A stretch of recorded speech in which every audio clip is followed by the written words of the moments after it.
ಅಪ್ಪ,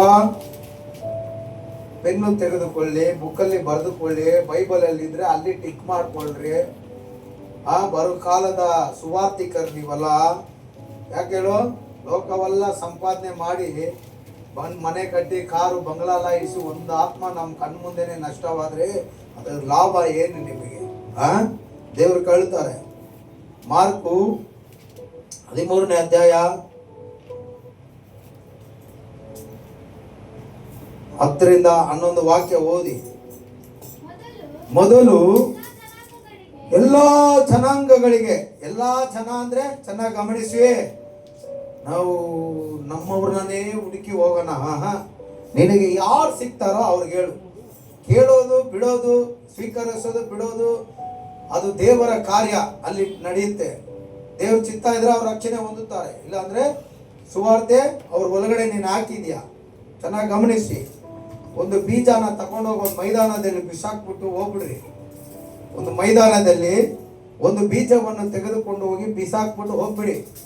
ಸ್ವಲ್ಪ ದಿನ ಬಿಟ್ಟು ಬಂದು ನೋಡ್ರಿ, ಅಲ್ಲಿ ಏನಾಗಿರುತ್ತೆ ಆ ಬೀಜ. ಏನಾಗಿದ್ರೆ ನನಗೇನು ಪಾಸ್ಟರ್, ಏನಾಗಿದ್ರೆ ನನಗೇನು? ಒಂದು ಬೀಜ, ಒಂದು ಗೋಧಿ ಕಾಳನ್ನು ತೆಗೆದುಕೊಂಡು ಹೋಗಿ ಎಲ್ಲೋ ಒಂದು ಮೈದಾನ ನೋಡಿ, ಅಲ್ಲಿ ಎದುರುಗಡೆ ಮೈದಾನ ಇದೆ, ಪಕ್ಕದಲ್ಲಿ ಗಿಡ ಮೈದಾನ ಇದೆ, ಅಲ್ಲಿ ಬಿಸಾಕ್ಬಿಟ್ಟು ನೀವು ಬಂದ್ಬಿಡಿ. ಒಂದು ವಾರನೋ ಇಲ್ಲ 10 ದಿನವೂ ಬಿಟ್ಟು ನೀವು ಬಿಸಾಕಿದ ಜಾಗಕ್ಕೆ ಹೋಗಿ ನೋಡಿ ಏನಾಗಿರುತ್ತೆ. ಬಾಯಿ ತೆಗೆದು ಹೇಳ್ಬೇಕು. ಏನಾಗಿರುತ್ತೆ? ಜೋರಾಗಿ ಹೇಳ್ರಿ. ಹಂಗ್ ಬಂದ್ಬಿಟ್ಟೈತೆ. ದೇವ್ರು ಯಾರನ್ನ ಹೋಗುದಿಲ್ಲ, ಅದಕ್ಕೆ ಹಲ್ಲೆಲೂಯಾ. ನೀವು ಬಿತ್ತಿದ ಬೀಜ, ಬಿಸಾಡಿದ ಬೀಜ ಒಂದು ದಿನ ಏನಾಗಿರುತ್ತೆ? ಅದು ವೆರಿ ಗುಡ್. ಅದೇನಾಗಿರುತ್ತೆ? ಗಿಡವಾಗಿರುತ್ತೆ. ನೀನು ಯಾವುದೇ ಒಬ್ಬ ವ್ಯಕ್ತಿಗೆ ದೇವರ ವಾಕ್ಯವನ್ನು ನೀನು ಬಿತ್ತು ಬಿಟ್ಟಿದ್ರೆ ಬಂದುಬಿಡು, ಒಂದು ದಿನ ಅದು ರಕ್ಷಣೆ ಮಾರ್ಗದಲ್ಲಿ ಬಂದೇ ಬರುತ್ತೆ. ಒಂದು ವೇಳೆ ಬಂದಿಲ್ಲ ಅಂದ್ರೆ ನ್ಯಾಯ ತೀರ್ಪಲ್ಲಿ ಫಿಲಿಪ್ಪಿ ಪುಸ್ತಕ ಹೇಳುತ್ತೆ, ಸ್ವರ್ಗ, ಮೃತ್ಯು, ಪಾತಾಳ, ಸಮುದ್ರ ಎಲ್ಲವೂ ಮನುಷ್ಯನನ್ನು ದೇವರ ನ್ಯಾಯ ತೀರ್ಪಲ್ಲಿ ಮುಂದೆ ಒಪ್ಪಿಸುತ್ತೆ. ಆ ನ್ಯಾಯ ತೀರ್ಪಲ್ಲಿ ಅವನು ನಾನು ಸುವಾರ್ತೆನೇ ಕೇಳಿಲ್ಲ ಅಂತ ಹೇಳಕ್ಕೆ ಚಾನ್ಸಸ್ಸೇ ಇಲ್ಲ, ಅವನು ತಪ್ಪಿಸಿಕೊಳ್ಳಕ್ಕೆ ಮಾರ್ಗನೇ ಇಲ್ಲ. ನಾನು ಯಾರು ಸುವಾರ್ತೆ ಹೇಳಿಲ್ಲ ಅಂತ ಹೇಳಕ್ಕಾಗಲ್ಲ. ದೇವರು ಅಲ್ಲೇ ನಿಲ್ಲಿಸಿ ಕೇಳ್ತಾರೆ, ಇವರು ನಿನಗೆ ಸುವಾರ್ತೆ ಹೇಳಿದ್ದಾರೆ, ನೀನು ಅದನ್ನು ಅಸಡೆ ಮಾಡಿದ್ಯಾ? ಒಂದು ವೇಳೆ ನಾವು ನಮಗೆ ಪರಿಚಯ ಇರೋರು, ಗುರುತು ಪರಿಚಯ ಇರೋರು, ಜೊತೆಯಲ್ಲಿರೋರು, ಜೊತೆ ಕೆಲಸ ಮಾಡೋರು, ಒಂದು ವೇಳೆ ಯಾರೇ ಇದ್ದು ನಾವು ಸುವಾರ್ತೆ ಕೊನೆಯವರೆಗೂ ನಾವು ಸುವಾರ್ತೆನೇ ಸಾರಿಲ್ಲ ಅಂತ ತಿಳ್ಕೊಳ್ಳಿ, ಆತ್ಮ ನಷ್ಟಪಟ್ರೆ ಅದಕ್ಕೆ ಲೆಕ್ಕ ನಾವೇ ಒಪ್ಪಿಸಬೇಕಾಗುತ್ತೆ. ಚೆನ್ನಾಗಿ ಅರ್ಥ ಮಾಡ್ಕೊಳ್ಳಿ. ರಕ್ಷಣೆ ಹೊಂದೋದು, ಅವರು ರಕ್ಷಣೆ ಹೊಂದೋದು ಅದು ದೇವರ ಕೈಯಲ್ಲಿದೆ. ಸುವಾರ್ತೆ ಸಾರೋದು ಅದು ನಮ್ಮ ಕೈಯಲ್ಲಿದೆ. ಒಂದು ವೇಳೆ ದೇವರೇ ಸುವಾರ್ತೆ ಸಾರಬೇಕಾಗಿದ್ರೆ ಯೇಸು ಸತ್ತು ಬದುಕಿ ಬಂದ್ರಲ್ಲ, ಪರಲೋಕಕ್ಕೆ ಹೋಗ್ತಾ ಇದ್ದಿಲ್ಲ, ಇನ್ನು ಅವರು ಭೂಮಿಲೇ ಇರ್ತಾ ಇದ್ರು. ಆತನಿಗೆ ಮರಣವೇ ಇಲ್ಲ, ಇನ್ನು ಭೂಮಿಯಲ್ಲೇ ಇದ್ದ ಆತನೇ ಸುವಾರ್ತೆ ಹೇಳ್ತಾ ಇದ್ರು. ಆತನಿದ್ದಿದ್ದೇ 33 ವರ್ಷ. 3.5 ವರ್ಷದಲ್ಲಿ ಆತನು ಸುವಾರ್ತೆ ಹೇಳಿದ.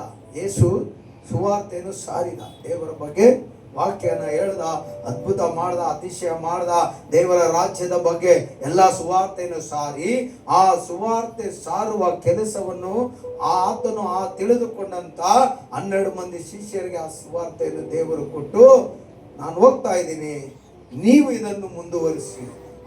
ಚೆನ್ನಾಗಿ ಗಮನಿಸಿ, ಆ ಶಿಷ್ಯರು ಏನ್ ಮಾಡಿದ್ರಂತೆ? ಇನ್ನು ಅನೇಕರಿಗೆ ಸುವಾರ್ತೆ ಸಾರಿ ಶಿಷ್ಯರನ್ನ ಹಾಗೆ ಮಾಡಿ ಅವರೆಲ್ಲ ಸತ್ತು ಹೋದ್ರು. ಮತ್ತೆ ಅವರು ಶಿಷ್ಯರನ್ನ ಮಾಡಿದ್ರಲ್ಲ, ಅವರು ಶಿಷ್ಯತ್ವವನ್ನು ಮುಂದೆ ನಡೆಸಿಕೊಂಡು ಹೋದ್ರು. ಹೀಗೆ ಕಾಲಕ್ಕೂ ಜನರೇಷನ್ಗೂ ಸುವಾರ್ತೆಯನ್ನು ಸಾರಿ ಒಬ್ಬರಿಂದ ಒಬ್ಬರ ಕೈಗೆ ಕೊಟ್ಟು, ಇವಾಗ ಕೊನೆಯದಾಗಿ ನನ್ನ ಕೈಗೆ ಬಂದಿದೆ, ನಾನು ಅದನ್ನು ನಿಮ್ಮ ಕೈಗೆ ಅರ್ಪಿಸ್ತಾ ಇದ್ದೇನೆ. ಇದು ನನ್ನದಲ್ಲ ಸುವಾರ್ತೆ, ದೇವರ ಸಾಕ್ಷಾತ್ ಆ ದೇವಾದಿ ದೇವರ ಸುವಾರ್ತೆಯಾಗಿದೆ. ಹಲ್ಲೆಲೂಯಾ. ಈ ಜವಾಬ್ದಾರಿ ದೇವರು ಏನ್ ಮಾಡಿದ್ದಾರೆ? ನಮ್ಮ ಕೈಯಲ್ಲಿ ಕೊಟ್ಟಿದ್ದಾರೆ. ನಮ್ಮ ಕೈಯಲ್ಲಿ ಕೊಟ್ಟಿದ್ದಾರಾ ಇಲ್ವಾ? ವಾಕ್ಯ ಹೇಳುತ್ತಾ, ನೀವೆಲ್ಲ ಯೇಸುಗೆ ಶಿಷ್ಯರು, ನಾನು ಯೇಸುಗೆ ಶಿಷ್ಯನು. Alleluia, alleluia. ಅವಾಗ ನಾವು ಇವ್ರು ಕೇಳ್ತಾರೆ, ಅವ್ರು ಕೇಳೋದು ಮಾಡೋದೆಲ್ಲ ಅದು ಬಿತ್ತೋದು ಕೆಲಸ ನಿಂದು, ಅದು ಬೆಳೆಯೋದು. ಬರೀ ಕಾಳನ್ನು ಬಿತ್ತೀಯ, ಅದಕ್ಕೆ ನೀರು ಉಯ್ಯೋದು ಯಾರು? ಅದನ್ನು ಬೆಳೆಸೋದು ಯಾರು? ನೀನಲ್ಲ. ನೀನು ಬರೀ ಒಬ್ಬ ವ್ಯವಸಾಯಗಾರ ತೆಗೆದುಕೊಂಡು ಭೂಮಿಯಲ್ಲಿ ಒಂದು ಕಾಳನ್ನು ಅವನು ಬಿತ್ತುತ್ತಾನೆ, ಆದರೆ ಅದೆಲ್ಲ ಬೆಳೆಯೋದು ಮಾಡೋದೆಲ್ಲ ದೇವರ ಕ್ರಿಯೆ. ಅಲ್ಲೆಲ್ಲೂಯ. ಬರೀ ಪರಿಚಿತರಿಗೆ ಮಾತ್ರ ಅಲ್ಲ, ಸಿಕ್ಕುವವರಿಗೆ ಪ್ರತಿಯೊಬ್ಬರಿಗೂ ನಾವು ಸುವಾರ್ತೆ ಹೇಳಬೇಕು. ಯಾಕಂದ್ರೆ ನ್ಯಾಯ ತೀರ್ಪಿನ ದಿನದಲ್ಲಿ ದೇವರು ನಮ್ಮನ್ನು ಪ್ರಶ್ನೆ ಮಾಡಬಾರ್ದು. ನಿನ್ ಜೊತೆನೇ ಇದ್ನಲ್ಲ, ಸುವಾರ್ತೆ ಹೇಳ್ದ. ಇವತ್ತು ಬೆಳಗ್ಗೆ ಕೂಡ ಒಬ್ಬನಿಗೆ ಸುವಾರ್ತೆ, ಅವನು ಹಿಂದಿ, ಅವನು ಬಿಹಾರವನು, ಆದ್ರೆ ಇವತ್ತು ಬೆಳಗ್ಗೆ ಸುವಾರ್ತೆ. Alleluia, alleluia. ಅವಾಗ ಸುವಾರ್ತೆಯ ಕರ್ತವ್ಯ ದೇವರು ನಮ್ಮ ಕೈಯಲ್ಲಿ ಕೊಟ್ಟಿದ್ದಾರೆ. ಅವಾಗ ನಾವು ಯಾವುದಕ್ಕೂ ಏನ್ ಮಾಡಬಾರ್ದು, ಹೇಗೆ ಹೇಳ್ಬೇಕು, ಅವ್ರ ಹತ್ರ ಹೇಗೆ ಹೇಳ್ಬೇಕು, ಭಯ ಆಗ್ತಾ ಇದಲ್ಲ, ಅದೆಲ್ಲ ಬೇಡ. ವಾಕ್ಯ ಓದಿ. ಮೊದಲು ಎಲ್ಲಾ ಜನಾಂಗಗಳಿಗೆ ಸುವಾರ್ತೆಯು ಸಾರಲ್ಪಡಬೇಕು. ನಿಮ್ಮನ್ನು ಹಿಡಿದುಕೊಂಡು ಹೋಗಿ ಒಪ್ಪಿಸುವಾಗ ಏನು ಹೇಳಬೇಕೆಂದು ಮುಂಚಿತವಾಗಿ ಚಿಂತೆ ಮಾಡಬೇಡ್ರಿ. ಇಲ್ಲಿ ಯೇಸು ಶಿಷ್ಯರ ಒಟ್ಟಿಗೆ ಮಾತಾಡ್ತಾ ಇದ್ದಾರೆ. ನಾನು ಸುವಾರ್ತೆ ಸಾರ್ತಾ ಇದ್ದೀನಿ, ನನ್ನನ್ನು ಹಿಡಿದುಕೊಳ್ತಾರೆ. ಒಂದು ದಿನ ನೀವು ಸುವಾರ್ತೆ ಸಾರುವಾಗ ನಿಮ್ಮನ್ನು ಏನು ಮಾಡ್ತಾರೆ? ಹಿಡಿತಾರೆ. ಯಾರು? ಅಧಿಕಾರಿಗಳು. ಆಗಿನ ಕಾಲದಲ್ಲಿ ರೋಮ್ ಸಾಮ್ರಾಜ್ಯ ಇರುವಾಗ ಯಾರು ಧೈರ್ಯವಾಗಿ ಸುವಾರ್ತೆ ಸಾರಕ್ಕೆ ಆಗಲ್ಲ, ಅರೆಸ್ಟ್ ಮಾಡ್ತಾ ಇದ್ರು. ಹೀಗೆ ಹಂಗಲ್ಲ. ಇವತ್ತು ನಮ್ಮ ಕೈಗೆ ಬೈಬಲೇ ಗೌರ್ಮೆಂಟ್ ಮೂಲಕ ಕೊಡಲ್ಪಟ್ಟಿದೆ. ಇವಾಗ ಇದನ್ನ ವಿರೋಧ ಮಾಡ್ತಾ ಇರೋದು ಯಾರು? ಗೌರ್ಮೆಂಟ್ ಅಲ್ಲ. ಬೈಬಲ್ ಅನ್ನು ವಿರೋಧ ಮಾಡ್ತಾ ಇರೋದು ಗೌರ್ಮೆಂಟ್ ಅಲ್ಲ. ಗೌರ್ಮೆಂಟ್ ಪರ್ಮಿಷನ್, ಗೌರ್ಮೆಂಟ್ ಸೀಲ್ ಇಲ್ದಿರಾ ಈ ಬೈಬಲ್ ಈ ಜಗತ್ತಲ್ಲಿ, ಈ ಭಾರತ ದೇಶದಲ್ಲಿ ಅಂತ ಇಟ್ಕೊಳ್ಳೋಣ. ಅಲ್ಲಿ ಇಲ್ಲಿ ಇದೆ ಅಂದ್ರೆ ಗೌರ್ಮೆಂಟ್ ರೂಲ್ಸ್ ಇಲ್ದಿರಾ ಇದಿಲ್ಲ. ಆದ್ರೆ ಸಮಸ್ಯೆ ಮಾಡ್ತಾ ಇರೋದು ಯಾರು ಅಂದ್ರೆ ಮನುಷ್ಯ. ಹಂಗಂದ್ರೆ ಆ 300 ಮುಕ್ಕೋಟಿ ದೇವತೆಗಳನ್ನು ಮುಗಿತಾರಲ್ಲ ಅವರು. ಯಾಕಂದ್ರೆ ಒಂದು ಕಾಲದಲ್ಲಿ ಯೇಸು ಅದ್ಭುತ ಅತಿಶಯ ಮಾಡಿರುವಾಗ ಎಲ್ಲಾ ಜನರು ಯೇಸು ಹಿಂದೆ ಹೋಗ್ಬಿಟ್ರು. ಎಲ್ಲಾ ಜನರು ಏನ್ ಮಾಡಿದ್ರು? ಯೇಸು ಹಿಂದೆ ಹೋದ್ರು. ಆದ್ರಿಂದ ದೊಡ್ಡ ದೊಡ್ಡ ಮದ ಬೋಧಕರಿಗೆ ಏನಾಯ್ತು? ಹೊಟ್ಟೆ ಕಿರ್ಚು ಕೋಪ ಬಂದು ಎಲ್ಲಾ ಜನ ಅಲ್ಲಿ ಹೋಗ್ಬಿಟ್ರು. ನಮ್ಮ ಹತ್ರ ಯಾರು ಇಲ್ಲ, ನಮಗೆ ಕಲೆಕ್ಷನ್ ಹೋಗ್ಬಿಡ್ತದಲ್ಲ ಅಂತ ಕೋಪ, ಹೊಟ್ಟೆ ಕಿರ್ಚಲ್ಲಿ ಯೇಸುವನ್ನು ಕೊಲ್ಲಬೇಕು ಅಂತ ಇದ್ರು. ಇವತ್ತು ನೀನು ನಾನು ಸುವಾರ್ತೆ ಸಾರುವಾಗ ಯಾವ ಗೌರ್ಮೆಂಟ್ ನಮಗೆ ತಡೆ ಬರಲ್ಲ, ಮನುಷ್ಯನೇ ತಡೆ. ಅದಕ್ಕೆ ಯೇಸು ಆವತ್ತು ಹೇಳಿದ್ರು ಶಿಷ್ಯರಿಗೆ, ಏನ್ ಹೇಳಿದ್ರು?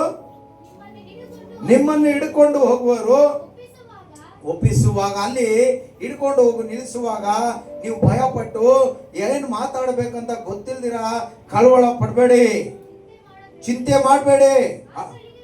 ಆ ಟೈಮಲ್ಲಿ ನಿಮಗೆ ಏನು ಮಾತಾಡಬೇಕಂತ ವಿಷಯವನ್ನು, ನಿಮಗೆ ಏನು ಮಾತಾಡಬೇಕಂತ ನಿಮಗೆ ತೋಚುತ್ತಾ ಆ ಮಾತನ್ನೇ, ಆ ವಿಷಯವನ್ನೇ ಮಾತಾಡುವವರು ನೀವಲ್ಲ, ದೇವರ ಆತ್ಮ. ಆಮೇನ್ ಅಂತ ಹೇಳೋಣ. ಮಾತಾಡುವವರು ಯಾರು? ನಾವೊಬ್ಬರು ಸುವಾರ್ತೆ ಹೇಳುವಕ್ಕೆ ಹೋಗ್ತೇವೆ, ಏನ್ ಮಾತಾಡ್ಬೇಕಂತ ನೀನು ಸ್ಟಾರ್ಟ್ ಮಾಡ್ತೀಯ. ಆದ್ರೆ ಆ ಮಾತು ನಿಂದಲ್ಲ, ನಿನ್ನಲ್ಲಿರುವಂತ ಸದಾ ಜೀವಿಸುವಂತ ಆ ಪರಿಶುದ್ಧ ಆತ್ಮ ನಿನ್ನೊಟ್ಟಿಗೆ ಅವರಿಗೆ ಮಾತಾಡ್ತಾರೆ. ದೇವರು ಮಾತಾಡುವಾಗ ಅವ್ರು ಕೇಳ್ತಾರ ಇಲ್ವಾ? ಕೇಳಲೇಬೇಕು. ಯಾಕಂದ್ರೆ ಆ ಮಾತು ನಿಂದಲ್ಲ, ಅದು ಸಾಕ್ಷಾತ್ ಆ ಒಬ್ಬನೇ ದೇವರು ಸದಾ ಇರುವಂತ ಆ ಪರಿಶುದ್ಧ ಆತ್ಮ ದೇವರೇ ಅವರಿಗೆ ಮಾತಾಡ್ತಾರೆ. ಹಲ್ಲೆಲೂಯಾ, ಪ್ರೈಸ್ ದಿ ಲಾರ್ಡ್ ಅಂತ ಹೇಳೋಣ. ಅರ್ಥ ಆಯ್ತಾ? ಇವತ್ತು ದೊಡ್ಡ ಚರ್ಚ್ ಇದೆ ರೀ, ಚಿಕ್ಕ ಚರ್ಚ್ ಇದೆ, ಜನ ಇಲ್ಲಿ ಕಮ್ಮಿ, ಅಲ್ಲಿ ಎಣಿಸಕ್ಕೆ ಆಗಲ್ಲ. ಅವ್ರು ಏನ್ ಮಾಡಿದ್ರು, ನಾವೇನ್ ಮಾಡಿದೀವಿ? ಅವ್ರ ಹತ್ರ ದುಡ್ಡಿದೆ, ಆ ದುಡ್ಡಿಂದ ಎಲ್ಲರನ್ನ ಕರ್ಕೊಂಡ್ಬಿಟ್ಟಿದ್ದಾರೆ ಬಿಲ್ಡಿಂಗ್ ಕಟ್ಟಿ. ಇಲ್ಲ, ಅವರು ಒಂದು ಕಾಲದಲ್ಲಿ ನಮ್ಮ ತರಾನೇ ಸೇವೆ ಮಾಡಿದ್ದಾರೆ. 5, 10, 15, 20 ಜನರ ಮಧ್ಯದಲ್ಲಿ ಶಿಷ್ಯತ್ವವನ್ನು ಬೆಳೆಸಿದ್ದಾರೆ. ದೇವರ ವಾಕ್ಯವನ್ನು ಚೆನ್ನಾಗಿ ಅರ್ಥ ಮಾಡಿಕೊಳ್ಳುವ ಹಾಗೆ ಅವರಿಗೆ ಉಪದೇಶಿಸಿದ್ದಾರೆ. ಅವರ ಹೃದಯಗಳು ದೇವರಿಗಾಗಿ ತೆರೆಯುವ ಹಾಗೆ ದೇವರ ವಾಕ್ಯಗಳನ್ನು, ದೇವರ ಮಾತನ್ನು ತುಂಬಿಸಿದ್ದಾರೆ. ಆದುದರಿಂದ ಅವರು ಏನ್ ಮಾಡ್ತಾರೆ, ಅವರು 5, 10, 15, 20 ಜನ ಹೋಗಿದ್ದಾರೆ ಯೇಸು ನಾಮದಲ್ಲಿ. ನೀವು ಹಾಗಾದ್ರೆ ಯು ಗೋ, ಹಾಗಂದ್ರೆ ಯು ಗೋ ಅಂದ್ರೆ ಏನು ನಿನಗ್ತಾ ಕೇಳಿದೆ. ನೀನು ಹೋಗು. ನಾವು ಹೋಗೇ ಇಲ್ಲ ಇನ್ನ. ಅವ್ರು ಹೋಗ್ಬಿಟ್ರು. ಅವ್ರು ಒಂದು ಕಾಲದಲ್ಲಿ ಹೋಗ್ಬಿಟ್ರು. 500 ಜನ 600 ಜನ ಸುವಾರ್ತೆ ಸಾರಿ ಅವರು ಸಭೆಗೆ ತಂದು ಬಿಟ್ರು, ಶಿಷ್ಯರಾಗಿ ಮಾಡಿಬಿಟ್ರು. ಅವರು ಹೋಗಿ ಸುವಾರ್ತೆ ಹೇಳಿ ಆ ಸುವಾರ್ತೆಯನ್ನು ಸ್ವೀಕರಿಸಿಕೊಂಡ ಆ ವ್ಯಕ್ತಿ ಇನ್ನೊಬ್ಬರಿಗೆ ಸುವಾರ್ತೆಯನ್ನು ಸಾರುವುದಕ್ಕೆ ಹೋದ. ಅವರು ರಕ್ಷಣೆ ಹೊಂದಿ ಎಲ್ಲ ಸಭೆಯಲ್ಲಿ ಇನ್ನೂ ಹೋಗ್ತಾನೆ ಇದ್ದಾರೆ. ನೋಡಿ, ನಮ್ಮ ಮನೆಯಲ್ಲಿ ಇದೆಲ್ಲ ಮುಗಿಸ್ಕೊಂಡು ಬರ್ತೀನಿ. ಅಮ್ಮವರು, ಪ್ರಶಾಂತ್ ಅವರು ಚರ್ಚಿಂದ ಇಬ್ರು ಹುಡುಗಿರು. ಟೈಮ್ ಎಷ್ಟು ಗೊತ್ತಾ? 8 ಗಂಟೆ 8 ಕಾಲಿದೆ. ನಾನೇ ಒಂಥರ ಆಗೋಗ್ಬಿಟ್ಟೆ. ಯಾಕಂದ್ರೆ ಅವ್ರ ಜೊತೆ ಬರೀ ಹುಡುಗಿರು 3 ಜನ ಏನು ಪ್ರಾರ್ಥನೆ ಮಾಡ್ತಾ ಇದ್ದಾರೆ. ಇವರಿಗೆ ಹೋಗಿ ನಿಂತ್ಕೊಂಡೆ ಸ್ವಲ್ಪ ಹೊತ್ತು ಪ್ರಾರ್ಥನೆಯಲ್ಲಿ. ಪ್ರಾರ್ಥನೆ ಅಂದರೆ ಎಲ್ಲವೂ ಒಂದೇ, ದೇವರ ವಿಷಯ ಒಂದೇ, ಎಲ್ಲವನ್ನು ಒಂದೇ, ಮನುಷ್ಯನೇ ಬೇರೆ. ಎಲ್ಲ ಪ್ರಾರ್ಥನೆ ಮಾಡಿ ಅವರು ನಾನು ಯಾರಂತ ಅಮ್ಮ ಇಂಟ್ರಡ್ಯೂಸ್ ಮಾಡಿಲ್ಲ. ನಾಡು ಹೊರ ಅಂತ ಅವ್ರಿಗೆ ಹೇಳ್ಬಿಟ್ಟು ಹೋಗ್ತಾ ಇದ್ದಾರೆ. ಏನಂತ எதனா ப்ராப்ளம் கிப்ளம் எதனா தேவை கிவை எது இருந்தாலும் எவ்வளோ மணி இருந்தாலும் எங்களுக்கு ஃபோன் பண்ணுவோம், நாங்கள் வரோம் ಹೇಳ್ಬಿಟ್ಟು ಹೋದ್ರು. ನನ್ನ ಮನಸ್ಸಲ್ಲಿ ಏನಾಗ್ಬಿಡ್ತು ಗೊತ್ತಾ, ஹாஸ்பிட்டல்லேருந்து வீட்டுக்கு வர மட்டும் வரல நீங்கள் யாரும். இப்போ எதனா ப்ராப்ளம் இருந்தால் சொல்லுங்கன்னா எப்படி ಎಂತ ಕೂಡ ಓಡ್ತು ನನ್ನ ಮನಸ್ಸಲ್ಲಿ. ಹಾಗಾದರೆ ಇವರು ಹಾಸ್ಪಿಟಲ್ ಅಡ್ಮಿಟ್ ಆಗಿರೋವಾಗೆ ಇವರು ಬಂದು ಎಲ್ಲ ಮಾಡ್ಬಿಟ್ಟು ಹೋಗಿದ್ರೆ ನಾನು ಸಂತೋಷ ಪಡ್ತಾ ಇದ್ದೆ. ಸಭೆಯವರೆಲ್ಲ ಬಂದಿದ್ದಾರೆ, ಪಾಸ್ಟರ್ ಬಂದಿದ್ದಾರೆ ಅಂತ ನಾವು ಒಂದು ಸಂತೋಷ ಪಡ್ತಾ ಇದ್ದೆ. ಅವ್ರು ಬಂದಿಲ್ಲ. ಅದೇ ಹೋಗುವಾಗ ಹೇಳ್ಬಿಟ್ಟು ಹೋಗ್ತಾ ಇದ್ದಾರೆ. ಏನಾದರೂ ಬೇಕು ಏನಾದರೂ ಆ ಸಮಸ್ಯೆ ಇದ್ರೆ ನಮಗೊಂದು ಕಾಲ್ ಮಾಡಿ ನಾವು ಬಂದ್ಬಿಡ್ತೇವೆ. ಅದು ಮಾತ್ರ ಹೇಳಿಲ್ಲ, ಈ ಜಾನಕಿರಾಮ್ ಲೇಔಟ್ ಎಲ್ಲ ದೇವರು ಅವ್ರ ಕೈಗೆ ಒಪ್ಪಿಸಿದ್ದಾರೆ. ಒಪ್ಪಿಸ್ಕೊಳ್ಳಿ, ಅವರು ಸುವಾರ್ತೆ ಸಾರಲಿ. ಅದು ದೇವ್ರ ಚಿತ್ತ ಇದ್ರೆ ಇನ್ನು ಎಲ್ಲೆಲ್ಲಿ ಯಾರ್ಯಾರು ಸುವಾರ್ತೆ ಕೇಳಿಲ್ವೋ ಅವರೆಲ್ಲ ಅವ್ರ ಮೂಲಕ ಸುವಾರ್ತೆ ಕೇಳಿ ಅವ್ರ ಸಭೆಗೆ ಹೋಗಲಿ. ಒಂದು ಆತ್ಮವು ಅಳಿದು ಹೋಗುವುದು ದೇವರ ಚಿತ್ತ ಅಲ್ಲ. ಎಲ್ಲರೂ ರಕ್ಷಣೆ ಹೊಂದಿ ದೇವರ ರಾಜ್ಯಕ್ಕೆ ಬರಬೇಕು. ಜಾನಕಿರಾಮ್ ಲೇಔಟ್ ಅನ್ನು ಅಷ್ಟು ದೂರ ಇದ್ದಂತ ವಿಶ್ವಾಸಿಗಳಿಗೆ, ಶಿಷ್ಯರಿಗೆ ದರ್ಶನ ಕೊಟ್ಟಿದ್ದಾರೆ ಅಂದ್ರೆ ಜಾನಕಿರಾಮ್ ಲೇಔಟ್ ಅಲ್ಲಿ ಇರುವ ನಮಗೆ ದೇವರು ದರ್ಶನ ಕೊಟ್ಟಿಲ್ವಾ? ಇನ್ನು ಇಲ್ಲಿ ರಕ್ಷಣೆ ಹೊಂದಿದ್ದೀರಾ ಜನ, ತುಂಬಾ ಜನ ಇದ್ದಾರೆ ಅಂತ ದೇವರು ನಮಗೆ ದರ್ಶನ ಕೊಟ್ಟಿಲ್ವಾ? ನಾವೇನ್ ಮಾಡಿಲ್ಲ, ಹೋಗು ಅನ್ನುವಂಥ ವಿಷಯವನ್ನು ಮರೆತು ಬಿಟ್ಟು ಬಾ ಅನ್ನುವಂಥ ವಿಷಯವನ್ನು ಹಿಡ್ಕೊಂಡ್ಬಿಟ್ಟಿದ್ದೀವಿ. ಬಾ ಬಾ, ದೇವರೇ ಆತ್ಮ ಕೊಡು, ದೇವರೇ ಈ ಆತ್ಮ ಬರಬೇಕು, ದೇವರ ಆತ್ಮ ಬರಬೇಕು, ದೇವರೇ ನಮ್ಮ ಚರ್ಚೆಯಲ್ಲಿ ಹೆಚ್ಚಾಗಿ ಆತ್ಮಗಳು ತುಂಬಬೇಕು. ಹೀಗೆ ನಾವು ಪ್ರಾರ್ಥನೆ ಮಾಡ್ತಾ ಇದ್ದೀವಿ. ನಾವು ಹೋದ್ರೆ ತಾನೇ ಕೆಲಸ ಆಗೋದು. ಹಲ್ಲೆಲೂಯಾ, ಪ್ರೈಸ್ ಅಲ್ಲ, ಪ್ರೈಸ್ ಅಲ್ಲ. ದೊಡ್ಡ ಚರ್ಚಿದ್ದವರು ಇಷ್ಟರಿಂದಾನೇ ಆರಂಭಿಸಿದ್ದಾರೆ. ಅವರು ಹೊಂದಿದಂತ ಅಭಿಷೇಕ ನೀನು ನಾನು ಹೊಂದಿದಂತ ಅಭಿಷೇಕವೇ. ಅವರು ಕೇಳಿದಂತ ವಾಕ್ಯ ವಚನವು ನಮಗೆ ಕೊಡಲ್ಪಟ್ಟಂತ 66 ಪುಸ್ತಕದಲ್ಲಿ ಇರುವಂತ ವಾಕ್ಯವೇ.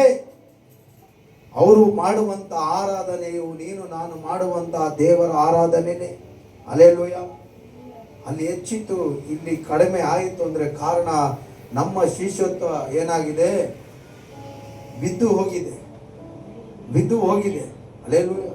ದೇವರು ಹೇಳಿದ್ರು ಯೆಶಾಯನ ಮೂಲಕವಾಗಿ, ದಾವೀದನ ಬಿದ್ದು ಹೋಗಿರುವ ಆ ಗುಡಾರವನ್ನು ಮತ್ತೆ ನಾನು ಕಟ್ಟಿ ನಿಲ್ಲಿಸುತ್ತೇನೆ. ಯಾವಾಗ ಗೊತ್ತಾ, ನಾವು ದೇವರಿಗೆ ಒಪ್ಪಿಸುವಾಗ ಬಿದ್ದು ಹೋದ ಸೇವೆ ಮತ್ತೆ ದೇವರ ಎತ್ತು ಕಟ್ಟಿ ನಿಲ್ಲಿಸುವುದಕ್ಕೆ ಆತನು ಶಕ್ತನಾಗಿದ್ದಾನೆ. ಆಮೇನ್. ಈ ಸೇವೆ ನನ್ನಿಂದಾನೇ ಮುಗಿದು ಬಿಡಬಾರದು. ನಾನು ಪ್ರಾಣ ಇರುವವರೆಗೂ ನನ್ನಿಂದಾನೇ ಈ ಸೇವೆ ಫಿನಿಶ್ ಆಗ್ಬಿಡ್ಬಾರ್ದು.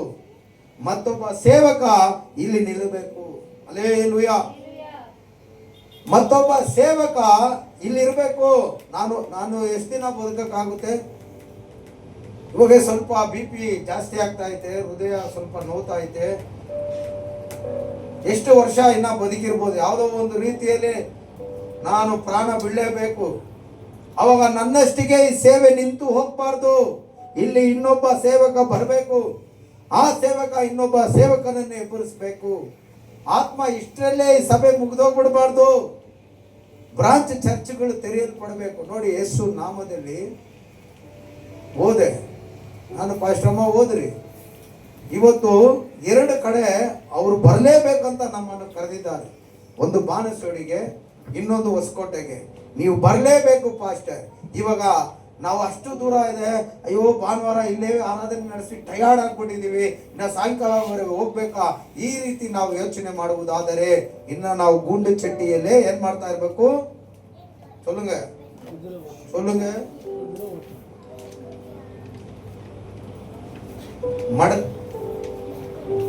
ಮಡ್ಕೆಗೆ ಏನಂತಾರೆ ಹಿಂದಿಯಲ್ಲಿ? ಮಟ್ಕಾ. ಮಟ್ಕಾ ಮೇ ಘೋಡಾ ಚಲಾನ, ರಸ್ತೆ ಮೇಲೆ. ಹಲ್ಲೆಲೂಯಾ. ಹೋದ್ರೇನೆ ಸಭೆಗಳು ಹೆಚ್ಚಿಸಲ್ಪಡುತ್ತೆ, ಆತ್ಮಗಳು ಹೆಚ್ಚಿಸಲ್ಪಡ್ತಾರೆ. Hallelujah, hallelujah, praise the Lord. ಆ ಪ್ರಯಾಸ ನಾನು ಪಡ್ತೀನಿ. ಇಲ್ಲಿರೋ ಪ್ರಯಾಸ ನೀವು ಪಡ್ತೀರಾ? ಪಡ್ತೀರಾ? ಕೈಯನ್ನು ಎತ್ತಿ ಆಮೇನ್ ಅಂತ ಹೇಳಿ ಹೇಳಿ. ಹಾಗೆ ನಿಮ್ಮ ಮನಸ್ಸು ಮೇಲೆ ಕೈ ಇಟ್ಕೊಂಡು ದೇವರೇ ಹೇಳಿ, ದೇವರೇ ದೇವರೇ. ಸರಿ, ನಾನು ಕೈ ದೇವರೇ ದೇವರೇ, ನಾವು ಹೋಗ್ತೇವಪ್ಪ ನಿನ್ನ ನಾಮದಲ್ಲಿ ಎಲ್ಲಾ ಜನರಿಗೆ ಸುವಾರ್ತೆಯನ್ನು ಸಾರ್ತೇವೆ. ತಂದೆ ಮಗ ಪರಿಶುದ್ಧ ಆತ್ಮನ ಹೆಸರಿನಲ್ಲಿ, ಪವಿತ್ರ ಆತ್ಮನ ಹೆಸರಿನಲ್ಲಿ ಸ್ಥಾನ ಕೊಡುತ್ತೇವೆ. ನಿನ್ನ ಶಿಷ್ಯರಾಗಿ ಮಾಡುತ್ತೇವೆ ಸ್ವಾಮಿ. ಶಿಷ್ಯರಾಗಿ ಮಾಡುತ್ತೇವೆ. ನಮ್ಮೊಟ್ಟಿಗೆ ನೀನು ಸದಾ ಇರುವುದಕ್ಕಾಗಿ ಸ್ತೋತ್ರ.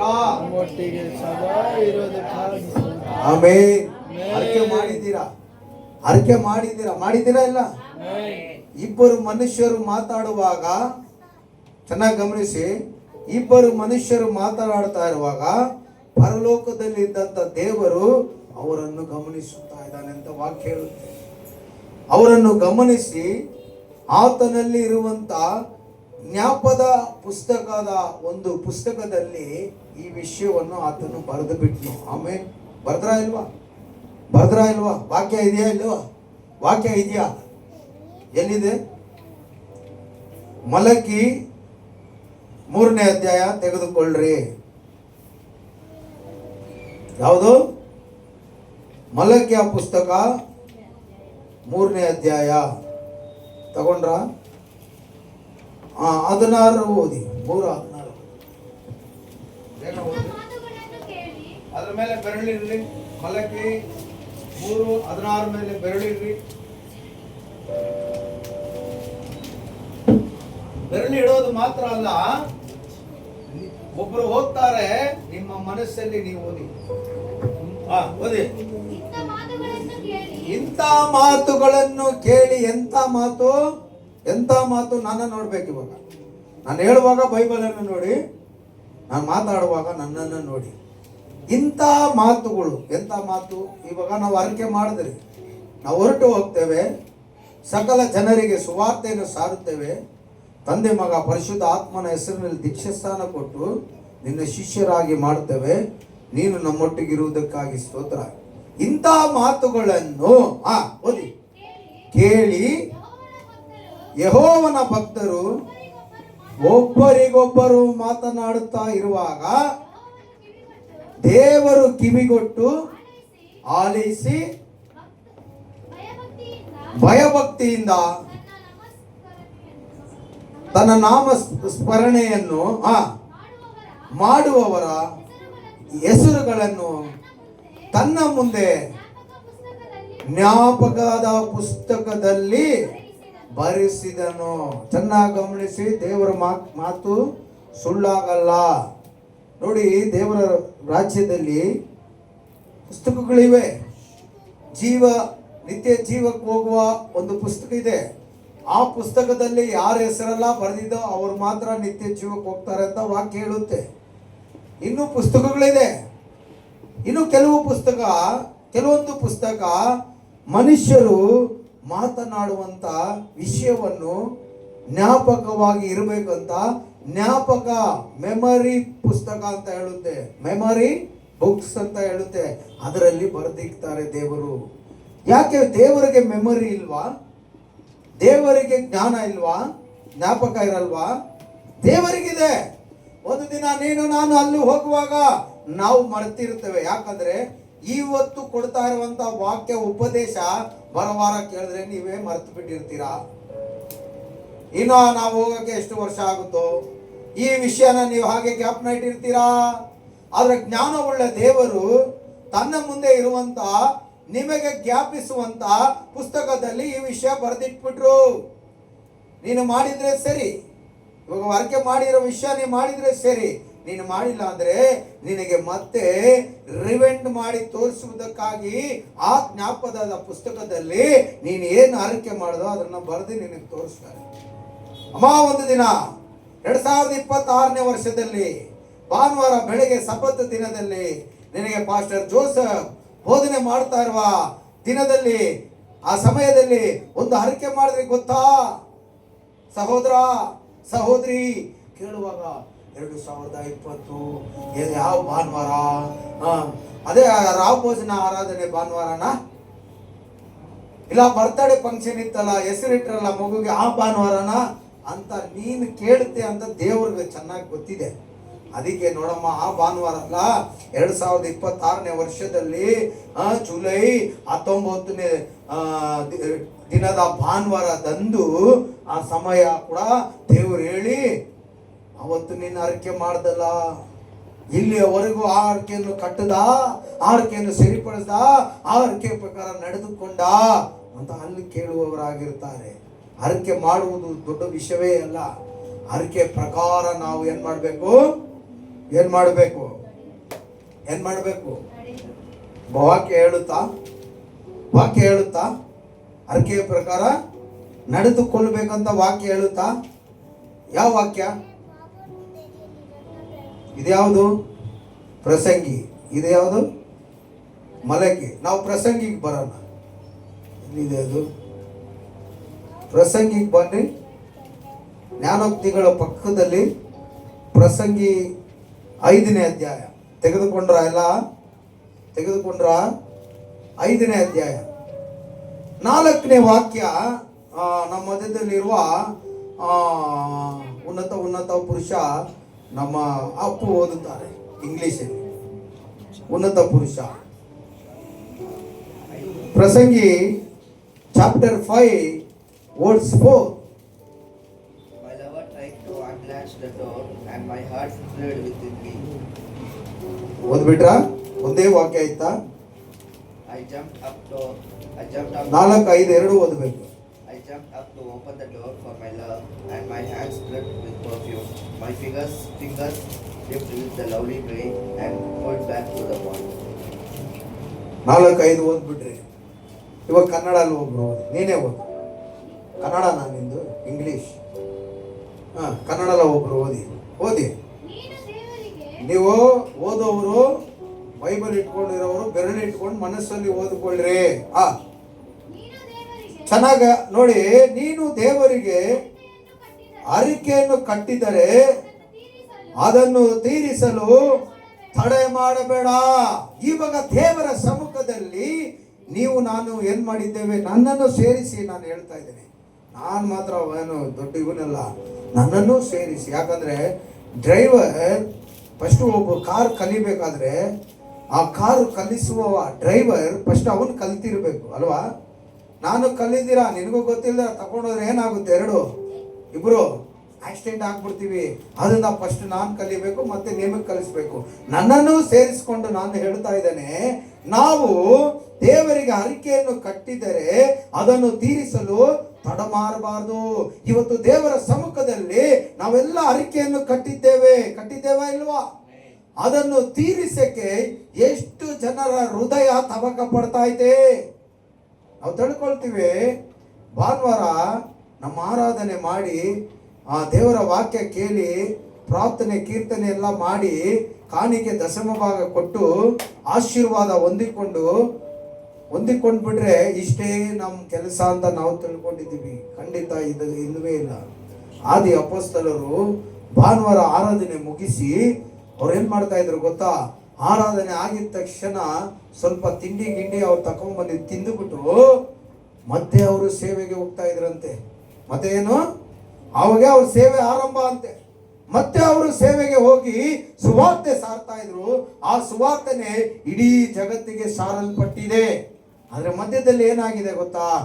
ಗ್ಯಾಪ್ಗಳಿದೆ. ಅಲ್ಲಲ್ಲಿ ಜನರು ಇನ್ನ ಸುವಾರ್ತೆ ಕೇಳಿಲ್ಲ. ಆ ಕರ್ತವ್ಯ ನೀನು ನಾನು ಮಾಡ್ಬೇಕಂದ್ರೇನೆ ದೇವರು ತಾಯಿಯ ಗರ್ಭದಲ್ಲಿ ಏನ್ ಮಾಡಿದ್ರು? ಹೋದ್ವಾರ ಓದಿದ್ರಿ ಯೆರೆಮೀಯ 1:5 ಏನ್ ಹೇಳಿತು? ತಾಯಿಯ ಗರ್ಭದಲ್ಲೇ ನಿನ್ನನ್ನು ನಾನು ರೂಪಿಸಿ ಪ್ರತಿಷ್ಠೆ ಮಾಡಿದ್ದೇನೆ. ಯಾತಕ್ಕಂದ್ರೆ ನೀನು ನನ್ನ ಸೇವೆ ಮಾಡುವುದಕ್ಕಾಗಿ. ಹಲ್ಲೆಲೂಯಾ. ನಿನ್ನನ್ನು ಜನರಿಗೆ ಪ್ರವಾದಿಯನ್ನಾಗಿ ನೇಮಿಸ್ತೇನೆ. ಹಂಗಂದ್ರೆ ದೇವರ ವಾಕ್ಯ ನೀನು ಹೋಗಿ ಮಾತಾಡುವಾಗ ಅಲ್ಲಿ ಒಂದು ವೇಳೆ ಪರಿಶುದ್ಧ ಆತ್ಮನು ಪ್ರವಾದನೆ ನುಡಿಗಳನ್ನು ನುಡಿಯುತ್ತಾರೆ. ಒಂದು ದಿನ ಇವತ್ತು ಬಾಣಸವಾಡಿಗೆ ಹೋದೆ ಅಂತ ಹೇಳಿಲ್ವ ಸುವಾರ್ತೆ ಸಾರಕ್ಕೆ? ಅಯ್ಯಪ್ಪ ಯಾರಂತಾನೆ ನನಗೆ ಗೊತ್ತಿಲ್ಲ. ಅಲ್ಲಿ ಒಂದು ನಮ್ಮ ಮನೆ ಓನರ್ದು ಒಂದು ಅಪಾರ್ಟ್ಮೆಂಟ್ ಕೆಲಸ ಮಾಡ್ತಾ ಇದೆ. ಅಯ್ಯಪ್ಪ ಒಂದು ದಿನ ಅಲ್ಲಿ ದುಃಖವಾಗಿ ಕಣ್ಣೀರಿಂದ ನಿಂತ್ಕೊಂಡಿದ್ದ. ನಾನು ಏನಕ್ಕೋ ಬಂದು ಆ ಅಪ್ಪನ ನೋಡಿ ಯಾಕೆ ಬರ್ದೆ ಒಂಥರ ಇದ್ದೀರಾ, ಏನಾಯ್ತು ಅಂದೆ. ಪೈಂಟ್ ಕೆಲಸ ಬಟ್ಟೆನೆ. ಯಾಕೆ ಬಂದೆ, ಏನಾಯ್ತು ಅಂದ್ರೆ ಅವರು ತೆಲುಗಲ್ಲಿ ಮಾತಾಡಕ್ ಸ್ಟಾರ್ಟ್ ಮಾಡಿ. ತೆಲುಗುನ ಅವನು ಏನಾಯ್ತು, ಏನ್ ಪ್ರಾಬ್ಲಮ್, ಒಂಥರ ಅಳ್ತಾ ಇದ್ದೀರಲ್ಲ. ನಾನು ಅಲ್ಲಿ ಕೆಲಸ ಮಾಡ್ತಾ ಇದ್ದೆ ಒಂದು ಅಪಾರ್ಟ್ಮೆಂಟ್ ಅಲ್ಲಿ ವಾಚ್ಮೆನ್ ಆಗಿ. ನನಗೆ ಎರಡು ಮಕ್ಕಳು, ಹೆಣ್ಮಕ್ಳು. ನಾನು ನನ್ನ ಹೆಂಡತಿ ಹೆಣ್ಮಕ್ಳು ವಾಚ್ಮೆನ್ ಕೆಲಸ ಮಾಡ್ತಾ ಇದ್ರಿ. ಏನೋ ಒಂದು ಪ್ರಾಬ್ಲಮ್ ಆಗಿ ಅವ್ರು ನಮ್ಮನ್ನ ಖಾಲಿ ಮಾಡುವಂದ್ಬಿಟ್ರು. ಎಲ್ಲೂ ಹೋಗೋದು ಗೊತ್ತಿಲ್ಲ. ಚಿಕ್ಕ ಚಿಕ್ಕ ಹೆಣ್ಮಕ್ಳು, ನಾವು ಊರಿಂದ ಬಂದಿದ್ದೀವಿ, ಆಂಧ್ರದಿಂದ ಬಂದು ಇಲ್ಲಿ ಜೀವನ ಮಾಡ್ತಾ ಇದ್ದೀವಿ ಅಂತ ಹೇಳಿದ್ರು. ಹೇಳುವಾಗ ನಾನು ಹೇಳಿದೆ ಅವ್ರಿಗೆ, ಅದೇ ನೀವು ಯೇಸುವನ್ನು ನಂಬ್ತೀರಾ? ಅವ್ರು ಹೇಳಿದ್ರು, ಯೇಸು ನನಗೆ ಗೊತ್ತು, ನಾನು ಕೇಳಿದ್ದೀನಿ, ಯೇಸು ಅಂದ್ರೆ ನನಗೆ ತುಂಬಾ ಇಷ್ಟ ಅಂದ್ರು. ಬರೀ ಇಷ್ಟ ಮಾತ್ರ ಇಲ್ಲ ಬದರ್, ಯೇಸುವನ್ನು ನೀನು ವಿಶ್ವಾಸಿಸ್ಬೇಕು. ನೀನು ವಿಶ್ವಾಸ ಮಡಗು, ದೇವರು ದೊಡ್ಡ ಕಾರ್ಯ ಮಾಡ್ತಾರೆ. ನಾನು ಒಬ್ಬ ಪಾಸ್ಟರ್ ಅಂದೆ. ಅಯ್ಯೋ ಪಾಸ್ಟರ ನೀವು? ಹೌದು, ನನ್ನ ಕಸಬಿದು, ಆದ್ರೂ ನಾನು ಸೇವೆಯಲ್ಲಿ ಇದ್ದೀನಿ. పాస్టర్ నాకు ప్రార్థన చెయ్యి, నా కుటుంబ ప్రార్థన చెయ్యి, దేవుడు ఎట్లనా నాకు ఒక ఇల్లు కావాలా ಅಂತ ಹೇಳುವಾಗ ನಾನು ಯೇಸುವಿನ ನಾಮದಲ್ಲಿ ಭರವಸೆಯಿಂದ ನಾನು ಏನು ಹೇಳಿದೆ, ಪ್ರವಾದನೆ ನುಡಿ, ದೇವರು ನಿನಗೆ ದೊಡ್ಡ ಕಾರ್ಯ ಮಾಡ್ತಾರೆ ಬ್ರದರ್, ದೇವರು ನಿನ್ನ ಬಿಡಲ್ಲ, ನೀನು ಅತಿ ಶೀಘ್ರದಲ್ಲಿ ದೇವರ ಅತಿಶಯನ್ನು ಕಾಣ್ತೀಯ ಅಂತ ದೇವರು ಹೇಳ್ತಾರಂತ ಯೇಸು ನಾಮದಲ್ಲಿ ಪ್ರಾರ್ಥನೆ ಮಾಡಿ ಬಂದ್ಬಿಟ್ಟೆ. ಪ್ರಾರ್ಥನೆ ಮಾಡಿ ಆಯ್ತು, ಹೋಗ್ಬಿಟ್ರು ಅವರು. ನಾ ಬಂದು ಕೆಲಸ ಮುಗಿಸ್ಕೊಂಡು ಬಂದ್ಬಿಟ್ಟೆ. ನಾನು ಸ್ವಲ್ಪ ಒಂದೆರಡು ದಿನ ಅಲ್ಲಿ ಹೋಗಿಲ್ಲ, ಬೇರೆ ಕಡೆ ಎಲ್ಲೋ ಹೋಗ್ಬಿಟ್ಟೆ. ಅಲ್ಲಿ ಕೆಲಸಕ್ಕೆ ಬರುವಾಗ ಅವರು ಕಾಣೆ ಅಲ್ಲಿ ಇಲ್ಲ. ನಾನೇನು ತಿಳ್ಕೊಂಡೆ, ಊರಿಗೆ ಹೋಗ್ಬಿಟ್ರೇನೋ ಅವರು. ಆದ್ರೆ ಅವ್ರು ಪ್ರಾರ್ಥನೆ ಮಾಡುವಾಗ ದೇವರು ನನಗೆ ಪ್ರವಾದನೆ ನುಡಿಯನ್ನು ನುಡಿದು ಬಿಟ್ಟೆ. ವಾಕ್ಯ ಏನ್ ಹೇಳುತ್ತೆ, ಅಲ್ಲಿ ನೀವೇನು ಮಾತಾಡಬೇಕು ಅಂತ ನಿಮಗೆ ಗೊತ್ತಿಲ್ಲ, ಆದ್ರೆ ದೇವರ ಆತ್ಮನೇ ಅಲ್ಲಿ ಮಾತಾಡ್ತಾನೆ. ಆಮೇನ್. ನನ್ನಷ್ಟಕ್ಕೆ ನಾನು ಮಾತಾಡಿಲ್ಲ, ದೇವರು ಏನ್ ನುಡಿದ್ರು ಅದನ್ನು ನುಡಿದ್ಬಿಟ್ಟೆ, ಬಂದ್ಬಿಟ್ಟೆ. 2 ದಿನ ಬಿಟ್ಟು ಹೋದೆ, ಅವರು ಅಲ್ಲಿ ಇಲ್ಲ. ಕೆಲಸ ಮಾಡ್ತಾ ಇದ್ದೀನಿ, ನೆಟ್ಟಿಗೆ ಬಂದ್ಬಿಟ್ಟಿದ್ದಾರೆ ಅಪಾರ್ಟ್ಮೆಂಟ್ ಅಲ್ಲಿ ಮೆಟ್ಲೇರಿ. ಬಂದ್ಬಿಟ್ಟು ನಾನು ನೋಡಿದೆ, ವಯಸ್ಸಿನ ರಂಡಿ ಬೆದರ್ ಅಂದೆ. ಬೆದರ್ ಅಂದ್ಬಿಟ್ಟು ಓಡ್ ಬಂದು ತಪ್ಕೊಂಬಿಟ್ಟ. ಆಯಪ್ಪ ತಪ್ಕೊಂಡ್ಬಿಟ್ಟ. ಬೆದರ್ ಥ್ಯಾಂಕ್ಸ್ ಬೆದರ್, ಇದು ಅಂದ.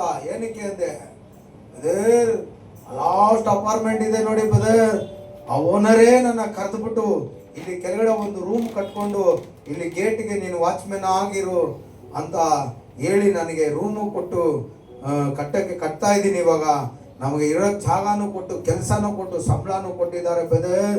ನಿಮ್ಮ ದೇವರು ನಮ್ಮನ್ನು ಆಶೀರ್ವಾದ ಮಾಡಿದ್ದಾರೆ ಬೆದರ್ ಅಂತ ಸಂತೋಷದಿಂದ ಅವ್ನು ಹೇಳ್ದ. ಯಪ್ಪ ಅವನು ಯಾರಂತಾನೆ ಗೊತ್ತಿಲ್ಲ ಬೆದರ್, ಆದ್ರೆ ನನಗೆ ಹೇಳಿದ್ದು ಮಾತ್ರ ಅಲ್ಲ, ಇಲ್ಲಿಯವರೆಗೂ ಎಲ್ಲರಿಗೂ ಹೇಳ್ತಾನೆ ಇರ್ತಾನೆ ಅಯ್ಯಪ್ಪ ನನ್ನ ಬಗ್ಗೆ.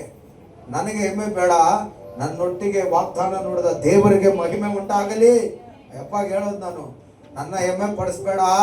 ಹೆಮ್ಮೆ ಪಟ್ಟ ಸೈತಾನ ಬಿದ್ದ, ಸೈತಾನನಾಗಿ ಮಾರ್ಪಟ್ಟ. ನನಗೆ ಆ ಚಿಂತೆ ಬೇಡ. ದೇವರು ನನ್ನ ಬಾಯಿಂದ ನಿನಗೆ ಮಾತಾಡಿ ವಾಗ್ದಾನ ಕೊಟ್ಟಿದ್ದಾರೆ, ಆ ದೇವರಿಗೆ ನೀನು ಸ್ತೋತ್ರ ಮಾಡು. ದೇವರಿಗೆ ನೀನು ಸ್ತೋತ್ರ ಮಾಡು ಅನ್ನುವಾಗ ಅಯ್ಯಪ್ಪ ಹೇಳಿದ ಮಾತು ಏನು ಗೊತ್ತಾ, ಬ್ರದರ್ ನೀವು ವಾರ ವಾರ ಬರಬೇಕು, ನಮಗೆ ಪ್ರಾರ್ಥನೆ ಮಾಡಬೇಕು. ನಮ್ಮ ಕುಟುಂಬ ಎಲ್ಲ ಇದ್ದಾರೆ ಕಷ್ಟದಲ್ಲಿ, ವೇದನೆಯಲ್ಲಿ, ರೋಗದಲ್ಲಿ, ನೀನು ಅವ್ರಿಗೆಲ್ಲ ಪ್ರಾರ್ಥನೆ ಮಾಡ್ಬೇಕು ಬ್ರದರ್. ದೇವರು ಅವರು ನೋಡಿ ಸಾಕ್ಷಿ, ನಿಮ್ಮನ್ನು ದೇವರು ಉಪಯೋಗಿಸ್ತಾ ಇದ್ದಾರೆ ಅದ್ಭುತವಾಗಿ. ಆವತ್ತಿಂದ ಫ್ರೆಂಡ್ ಅವರೇ ಸುಮಿತ್ರಾನ ಕಿರಣ್ಗೆ ಮದುವೆಗೆ ಅವರೇ ಇಂಟ್ರಡ್ಯೂಸ್ ಮಾಡಿದ್ರು.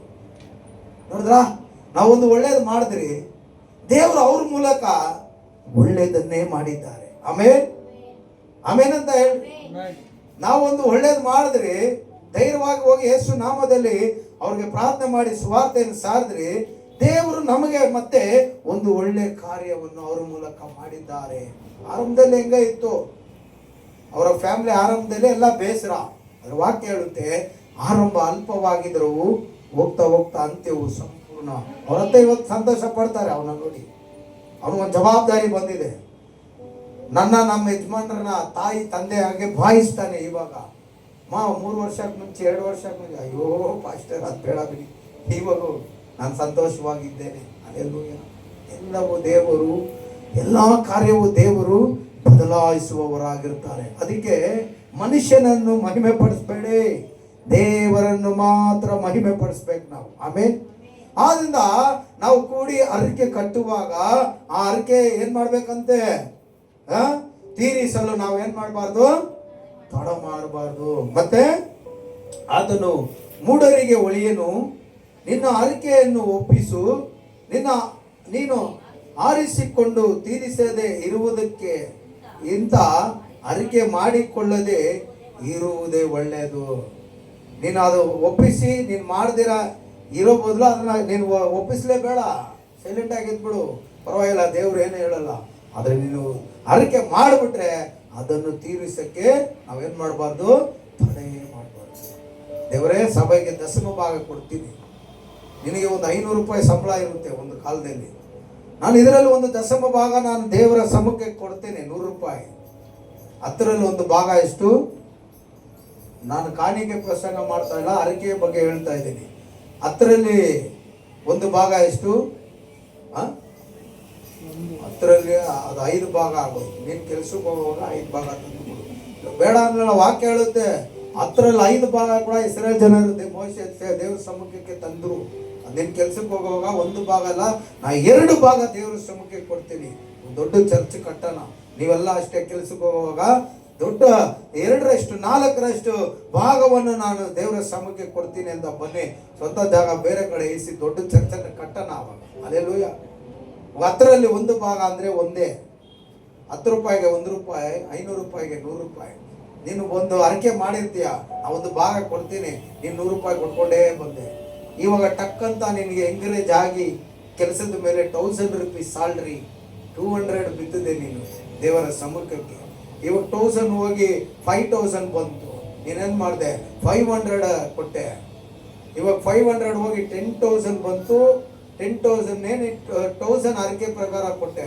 ಇವಾಗ 25-30 ಬರುವಾಗ ನಿನ್ನ ಹೃದಯ ಬದಲಾವಣೆ ಆಗುತ್ತೆ. 3,000 ಕೊಡ್ಬೇಕಾ ಅಷ್ಟು, ಆ ಥರ ಒಂದು ಹೊಸ ಗಾಡಿ ಗಿಡಿ ಇಸ್ಕೊಡ್ತಾರ, ಪಾಸ್ಟ್ರು ಮನೆಗೇನೆ ಕಟ್ಬಿಡ್ತಾರ, ಪಾಸ್ಟ್ರು ಮಕ್ಕಳಿಗೆ ಗಿಡವೆ ಇಸ್ಕೊಟ್ಬಿಡ್ತಾರ. ಅದು ಸೈತಾನ ಕ್ರಿಯೆ ಮಾಡಿಬಿಡ್ತಾನೆ. 30,000 ರೂಪಾಯಿಗೆ 3,000 ನಾನು ಕೊಡಬೇಕಾ ಅಂತ ನಿನ್ನ ಹೃದಯನ ಏನು ಮಾಡಿಬಿಡ್ತಾನೆ, ಅವನು ಕಳವಳ ಪಡಿಸಿ ಏನೇನೋ ಮಾಡಿ ನೀನು ಕಟ್ಟಿದ ಅರಿಕೆಯನ್ನು ಅವನು ಏನು ಮಾಡಿಬಿಡ್ತಾನೆ, ಬದಲಾಯಿಸ್ಬಿಟ್ಟು ನೀನು ಏನಾಗಿರ್ತೀಯ, ಅರಿಕೆಗೆ ವಿರೋಧವಾಗಿರ್ತೀಯ. ನೀನು ದೇವರಿಗೆ ವಿರೋಧಿ ಇಲ್ಲ, ನೀನು ದೇವರ ಅರಿಕೆ ಮಾಡ್ದಲ್ಲ ಅದಕ್ಕೆ ನೀನು ವಿರೋಧಿಯಾಗಿ ಮಾರ್ಪಟ್ಬಿಡ್ತೀಯ. ಇದನ್ನು ಕಂಡು ದೇವರು ಸಂತೋಷ ಪಡ್ತಾರಾ? ಖಂಡಿತ ಸಂತೋಷ ಪಡಲ್ಲ. ನೀನು ಯಾವಾಗ ಅರಿಕೆ, ಅದೇ ವಾಕ್ಯ ಹೇಳುತ್ತೆ, ನೀನು ಅರಿಕೆಯನ್ನು ಕಟ್ಟುವಾಗ ಅದನ್ನು ಮಾಡಲು ತಡ ಮಾಡಬೇಡ, ತೀರಿಸಕ್ಕೆ ತಡ ಮಾಡಬೇಡ. ಒಂದು ವೇಳೆ ನೀನು ಅರಿಕೆಯನ್ನು ಕೊಡೋಕ್ಕಾಗಿಲ್ಲ ಅಂದರೆ ಅರಿಕೆ ಮಾಡೋಕ್ಕೆ ಹೋಗಬೇಡ. ಅವರೇ 2 ಸೊಲ್ಯೂಷನ್ ಕೂಡ ಏನು ಮಾಡಿದ್ದಾರೆ, 2 ಸೊಲ್ಯೂಷನ್ ಏನು ಮಾಡಿದ್ದಾರೆ, ಅವರೇ ಕೊಟ್ಟಿದ್ದಾರೆ. ಮಾಡಂಗಿದ್ರೆ ಮಾಡಿಲ್ಲ ಅಂದರೆ ಮಾಡೋಕ್ಕೆ ಹೋಗ್ಬೇಡ. ನಿನ್ನ ನಿನ್ನ ಮೇಲೆ ಬೇಜಾರಾಗಲ್ಲ. ಅರ್ಥ ಆಯ್ತಾ? ನಿನಗೆ ಎಂಕರೇಜ್ ಆಗ್ತಾ ಇದೆ 500ಇಂದ ನಿನಗೆ 30ವರೆಗೂ ಎಂಕರೇಜ್ ಆಗುತ್ತಾನೆ. ಅದು ಲಿಫ್ಟ್ ಮಾಡ್ತಾ ಇರೋದು ನೀನಲ್ಲ, ನಿನ್ನ ದೇವರು. ಅದನ್ನ ಅರ್ಥ ಮಾಡ್ಕೋ. ಯೋಸೆಫೊಟ್ಟಿಗೆ ಇದ್ದು ಎಲ್ಲಾ ಕೆಲಸದಲ್ಲಿ ಯೋಸೆಫನ್ನು ಆಶೀರ್ವದಿಸಿದ ದೇವರು ನನ್ನ ಕೆಲಸದಲ್ಲಿ ಕೂಡ ದೇವರು ಆಶೀರ್ವಾದ ಮಾಡ್ತಾ ಇದ್ದಾರಂತ ನಿನ್ನ ಮನಸ್ಸಲ್ಲಿ ನೀನು ಇಟ್ಟುಕೋ. ನಾನು ಸಂಪಾದನೆ ಮಾಡಿದೆ, ನಾನು ದುಡ್ದೆ, ಬೇಡ, ದೇವರು ಮಾಡ್ತಾ ಇದ್ದಾರೆ ಅಂತ ನಾವು ಅರಿವುರಾಗಿರೋಣ. Hallelujah, praise the Lord. ಅದನ್ನ ನಾವು ಇವಾಗ ಅರಿಕೆ ಮಾಡಿದ್ದೇವೆ, ಸುವಾರ್ತೆ ಸಾರ್ತೇವೆ, ಶಿಷ್ಯರಾಗಿ ಮಾಡ್ತೇವೆ, ದೀಕ್ಷೆ ಸ್ಥಾನಕ್ಕೆ ಕೊಡ್ತೇವೆ, ಸಭೆಗೆ ಆತ್ಮಗಳನ್ನು ಸೇರಿಸ್ತೇವೆ, ಹೋಗ್ತೇವೆ ಅಂತ ನಾವು ಅರಿಕೆ ಮಾಡಿದ್ದೇವೆ. ಅರಿಕೆಯ ಪ್ರಕಾರ ನಾವು ಏನ್ ಮಾಡಬೇಕು? ನಡೆದುಕೊಳ್ಳುವಾಗ ನೀವು ಹೋಗಿ ಮಾತನಾಡುವ ಮಾತು ನಿಮ್ಮದಲ್ಲ, ನಿಮ್ಮಲ್ಲಿ ಇರುವಂತ ಪರಿಶುದ್ಧ ಆತ್ಮನೇ ನಿಮಗೆ ಅಲ್ಲಿ ಸಹಾಯ ಮಾಡ್ತಾರೆ. ನೀವು ಯಾರಿಗನ ಹೇಳ್ಬೇಕು ಆದ್ರೆ ಮುಂಚೆ ಏನ್ ಮಾಡ್ಬೇಕು ಗೊತ್ತಾ? ಫಸ್ಟ್ ನೀವು ಪ್ರಾರ್ಥನೆ ಮಾಡ್ಬೇಕು. ವೇಳೆ ಟಕ್ಕಂತ ಅವ್ರ ಭೇಟಿ ಆಗ್ಬಿಟ್ರೆ ಕೂಡ ನೀ ಟಕ್ಕಂತ ಪ್ರಾರ್ಥನೆ ಮಾಡ, ದೇವರ ಆತ್ಮನೇ ನನಗೆ ಸಹಾಯ ಮಾಡಿ, ಇವ್ರ ಹತ್ರ ನಾನು ನಿನ್ನ ವಾಕ್ಯ ಹೇಳ್ಬೇಕು. ನೀನ್ ಟಕ್ಕನ್ ಮಾತಾಡಿ ಪ್ರಾರ್ಥನೆ ಮಾಡಿ ಅವ್ರ ಹತ್ರ ಮಾತಾಡಿ ನೋಡು, ದೇವರು ದೊಡ್ಡ ಕಾರ್ಯ ಮಾಡ್ತಾರೆ. ಆಮೇಲೆ ಹಲ್ಲೆಲೂಯಾ. ಆದ್ರಿಂದ ನೋಡಿ ಪ್ರೀತಿಯ ದೇವ ಜನರೇ, ಕೆಲವು ಕಡೆ ದೇವರು ಏನ್ ಮಾಡ್ತಾರೆ ಗೊತ್ತಾ? ತಡೆ ಮಾಡ್ತಾರೆ. ಕೆಲವು ಕಡೆ ಏನ್ ಮಾಡ್ತಾರೆ? ತಡೆ ಮಾಡ್ತಾರೆ. ಈ ಪ್ರಸಂಗ ನೆನ್ನೆ ಮೊನ್ನೆ ಬರ್ಕೊಂಡು ಬಂದಿದ್ದಲ್ಲ, ನಾನು ಇಲ್ಲಿ ಆರಾಧನೆಯಲ್ಲಿ ಬರ್ತಿದ್ದೆ. ನನ್ನ ಪ್ರಸಂಗ ಏನು ಗೊತ್ತಾ? ಹೋದ ವಾರ ದತ್ತು ಸ್ವೀಕಾರದ ಮಕ್ಕಳು ಅಂತ ಆ ಪ್ರಸಂಗನೇ ಕಂಟಿನ್ಯೂ ಮಾಡಬೇಕಾಗಿತ್ತು. ವರ್ಷಿಪ್ ಮಾಡ್ತಾ ಇರುವಾಗ ದೇವರ ಆತ್ಮನು ನನ್ನನ್ನು ಉಪಯೋಗಿಸ್ತಾ ಇದ್ರು. ಟಕ ಟಕ ಟಕ ಟಕ ಅಂತ ವಾಕ್ಯ ಕೊಟ್ಟರು, ನಾ ಬುಕ್ಕಲ್ಲಿ ಬರೆದಿಟ್ಬಿಟ್ಟೆ. ಅದನ್ನಂತ ಪ್ರಸಂಗ ಮಾಡ್ತಾ ಇದ್ದೆ. ಇದು ನನ್ನ ಆಲೋಚನೆ ಅಲ್ಲ, ನನ್ನ ಚಿತ್ತ ಅಲ್ಲ, ದೇವರ ಚಿತ್ತ. ನಿಮಗೆ ಏನು ಇವತ್ತು ಮನ್ನಾವನ್ನು, ಆತ್ಮೀಯ ಮನ್ನಾವನ್ನು ತಿನ್ನಿಸ್ಬೇಕಂತ ದೇವರ ಚಿತ್ತ ಇತ್ತು, ಅದನ್ನೇ ನಿಮಗೆ ಬಡಿಸ್ತಾ ಇದ್ದೇನೆ. ಆಮೇಲೆ ಹಲ್ಲೆಲೂಯಾ. ಕೆಲವೊಮ್ಮೆ ದೇವರಿಗೆ ಇಷ್ಟ ಆಗ್ತಿರೋ ಸ್ಥಳದಲ್ಲಿ ನೀವು ಹೋಗುವಾಗ ನಿಮ್ಮನ್ನು ದೇವರು ಏನ್ ಮಾಡ್ತಾರೆ? ತಡೆ ಹಾಕುತ್ತಾರೆ, ತಡೆದು ನಿಲ್ಲಿಸುತ್ತಾರೆ. ನಿಮ್ಮನ್ನು ಹೇಗೆ ಹಾಗೆ ದೇವರು ಬಿಟ್ಟು ಬಿಡಲ್ಲ. ದೇವರ ಆತ್ಮನು ನಿಮ್ಮನ್ನು ತಡೆದು ನಿಲ್ಲಿಸ್ತಾರೆ. ಪೌಲನು ಅಂತ ದೊಡ್ಡ ಸೇವಕ, ಅನೇಕ ಜಾತಿ ಜನರಿಗೆ ಅವರು ಸುವಾರ್ತೆ ಸಾರದವರು. ಆದ್ರೆ ಒಬ್ಬರಿಗೂ ಅವರು ದೀಕ್ಷೆ ಸ್ಥಾನ ಮಾಡಿಸಿಲ್ಲ, ಶಿಷ್ಯರ ಕೈಯಲ್ಲೇ ಮಾಡಿಸಿದ್ದು. ಅನೇಕ ಸಭೆಗಳನ್ನು ಸ್ಥಾಪಿಸಿ ಅಲ್ಲಿ ಬೋಧಕರನ್ನು ರೆಡಿ ಮಾಡಿ ಆ ಸಭೆಗಳನ್ನು ಅವರು ಇನ್ಚಾರ್ಜ್ಗೆ ಕೊಟ್ಟು ಅವರು ಸುವಾರ್ತೆ ಸಾರ್ತಾ ಇದ್ದವರು. ಒಂದು ದಿನ ಅವರು ಒಂದು ಊರಿಗೆ ಹೋಗ್ತಾರೆ ಸುವಾರ್ತೆ ಸಾರುವುದಕ್ಕಾಗಿ. ಅಪೊಸ್ತಲರ್ 16ನೇ ಅಧ್ಯಾಯ 6ನೇ ವಾಕ್ಯ ಓದಿ. ಅಪೊಸ್ತಲರ್ ಏನಿದು ಸ್ವಿಚ್ ಆಫ್ ಆಗೋಯ್ತಾ ಟ್ಯಾಬು? ನಾವೆಲ್ಲ ಫೋನೆಲ್ಲ ಹಾಕ್ತೀವಿ ಚಾರ್ಜು, ಆದರೆ ಈ ಬೈಬಲ್ಗೆ ನಾವು ಚಾರ್ಜ್ ಹಾಕಿಲ್ಲ. ನಾವು ಬೈಬಲಿಂದಾನೇ ಹೋಗ್ಬೇಕು.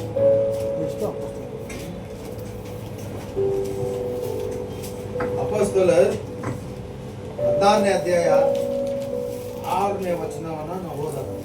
ಅಲ್ಲಿ ಪೌಲನಿಗೆ ದೇವರು ಏನ್ ಮಾಡಿದ್ರು? ಆಸಿಯಾ ಸೀಮೆಯಲ್ಲಿ ವಾಕ್ಯವನ್ನು ಹೇಳಬಾರದೆಂದು ಪವಿತ್ರಾತ್ಮನು ತಡೆದಿದ್ದರಿಂದ ಅವರು ಪುಂಗ್ಯ ಗಲಾತ್ಯ ಸೀಮೆಯನ್ನು ಹಾದು ಹೋಗಿ ಮೊಸಕ್ಕೆ ಎದುರಾಗಿ ಬಂದಾಗ ಬಿಥೋನ್ಯಕ್ಕೆ ಹೋಗುವ ಪ್ರಯತ್ನ ಮಾಡಿದರು. ಇಲ್ಲಿ ದೇವರ ವಾಕ್ಯ ಏನ್ ಹೇಳ್ತಾ ಇದೆ?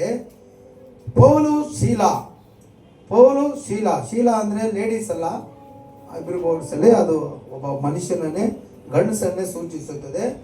ಅವನು ಪೌಲನ ಶಿಷ್ಯನಾಗಿದ್ದ, ದೇವರ ಸುವಾರ್ತೆಯನ್ನು ಸಾರುವವನಾಗಿದ್ದ. ಈ ಪೌಲನು, ಈ ಶೀಲನು ದೇವರ ವಾಕ್ಯವನ್ನು ಆಸಿಯಾ ಎನ್ನುವಂತ ಒಂದು ಊರಲ್ಲಿ ಇವರು ದೇವರ ಸುವಾರ್ತೆ ಸಾರುವುದಕ್ಕಾಗಿ ಪ್ರಿಪೇರ್ ಹೋಗ್ತಾರೆ. ಹೋಗುವಾಗ ದೇವರ ಆತ್ಮನ ಏನ್ ಮಾಡ್ತಾರೆ? ಅಲ್ಲಿಗೆ ನೀವು ಹೋಗಬಾರ್ದಂತ ತಡೆ ಹಾಕ್ತಾರೆ. ಹಲ್ಲೆಲೂಯಾ. ಏನೋ ಒಂದು ವಿಷಯ ಇರುತ್ತೆ, ಏನೋ ಒಂದು ಪ್ರಾಬ್ಲಮ್ ಇರುವಾಗ ದೇವರೇ ನಿಮಗೆ ತಡೆ ಹಾಕ್ತಾರೆ. ನೀವು ಪ್ರಾರ್ಥನೆ ಮಾಡಿ ಹೋಗುವಾಗ, ನೀವು ದೇವರ ಚಿತ್ತ ಇದ್ರೆ ನೀವು ಕರೆಕ್ಟಾಗಿ ಹೋಗಿ ಅವ್ರಿಗೆ ದೇವರ ಸುವಾರ್ತೆ ಹೇಳ್ತೀರಾ.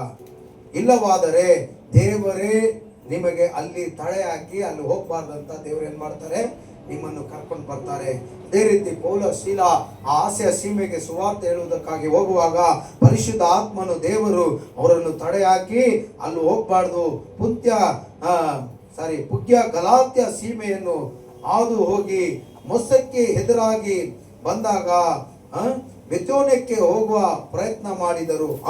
ಅಲ್ಲಿಯೂ ಯೇಸುವಿನ ಆತ್ಮನು ಅವರನ್ನು ಹೋಗುಗೊಳಿಸಿಲ್ಲ. ಅಲ್ಲಿ ನೋಡಿ, ಹಾಸ್ಯ ಸೀಮೆ ಅನ್ನುವಂತ ಒಂದು ಊರಿಗೆ ಹೋದ್ರು, ಅಲ್ಲಿನೂ ದೇವರು ತಡೆ ಹಾಕಿದ್ರು. ಆಮೇಲೆ ಇನ್ನೊಂದು ಪುಗ್ಯ ಗಲಾತ್ಯ ಅಂತ ಹೇಳುವಂತ ಒಂದು ಊರು, ಅಲ್ಲಿನೂ ತಡೆ ಹಾಕಿದ್ರು. ಮೆಥೋನಿಯಾ ಎನ್ನುವಂತ ಒಂದು ಊರಿದೆ, ಅಲ್ಲಿಗೆ ಹೋಗೋಣ ಅಂದ್ರೆ ಅಲ್ಲಿನೂ ದೇವರು ಸುವಾರ್ತೆ ಸಾರುವುದಕ್ಕೆ ಅವ್ರನ್ನ ಬಿಟ್ಟಿಲ್ಲ. ಅವಾಗ ನೀವು ಕೇಳಬಹುದು, ಪಾಸ್ಟರ್ ಅಲ್ಲಿ ಅವ್ರು ಸುವಾರ್ತೆ ಸಾರಿಲ್ಲ. ಖಂಡಿತ ಸಾರಿರ್ತಾರೆ. ದೇವರು ಯಾವಾಗ ಸಾರು ಅಂತ ಹೇಳಿರ್ತಾರೋ ಅವಾಗ ಹೋಗಿ ಅವ್ರು ಹೇಳಿರ್ತಾರೆ ಅಲ್ಲಿ. ಹಲ್ಲೆಲೂಯ. ಏನೋ ಒಂದು ವಿಷಯ ಇದ್ರೆ ಆ ದೇವರು ನಮ್ಮನ್ನು ತಡೆದು ನಿಲ್ಲಿಸುವಂತ ದೇವರಾಗಿರ್ತಾರೆ. Hallelujah, hallelujah. ಮತ್ತೆ ಕೆಳಗಡೆ ಓದೋಣ. ಆಗ ಅವರು ಮೋಸ್ಯವನ್ನು ಸುಮ್ಮನೆ ದಾಟಿ ತ್ರೋವಕ್ಕೆ ಬಂದರು. ಅಲ್ಲಿ ರಾತ್ರಿ ಕಾಲದಲ್ಲಿ ಪೌಲನಿಗೆ ಒಂದು ದರ್ಶನ ಉಂಟಾಯಿತು. ಏನೆಂದರೆ, ಮೊಕೋನ್ಯ ದೇಶದವನಾದ ಒಬ್ಬ ಮನುಷ್ಯನು ನಿಂತುಕೊಂಡು, ನೀನು ಸಮುದ್ರವನ್ನು ದಾಟಿ ಮೆಕ್ಯೋನ್ಯಕ್ಕೆ ಬಂದು ನಮಗೆ ನೆರವಾಗಬೇಕೆಂದು ಅವನನ್ನು ಬೇಡಿಕೊಳ್ಳುತ್ತಿದ್ದನು. ಅವನಿಗೆ ಆ ದರ್ಶನವಾದ ಮೇಲೆ ಆ ಸೀಮೆಯವರಿಗೆ ಸುವಾರ್ತೆಯನ್ನು ಸಾರುವುದಕ್ಕೆ ದೇವರು ನಮ್ಮನ್ನು ಕರೆದಿದ್ದಾನೆಂದು. ಸುವಾರ್ತೆ ಸಾರಕ್ಕೆ ಯಾರು ಕರೆದಿದ್ದಾರೆ? ದೇವರೇ ನಮ್ಮನ್ನು ಕರೆದಿದ್ದಾರೆ. ನಾವು ನಿಶ್ಚಯಿಸಿಕೊಂಡು ಕೂಡಲೇ ಮೆಕೋನ್ಯಕ್ಕೆ ಹೊರಟು ಹೋಗುವ ಪ್ರಯತ್ನ ಮಾಡಿದೆವು. ನಾವು ತ್ರೋವದಿಂದ ಸಮುದ್ರ ಪ್ರಯಾಣ ಮಾಡಿ ನೆಟ್ಟಿಗೆ ಸಮುದ್ರಕ್ಕೆ ಬಂದು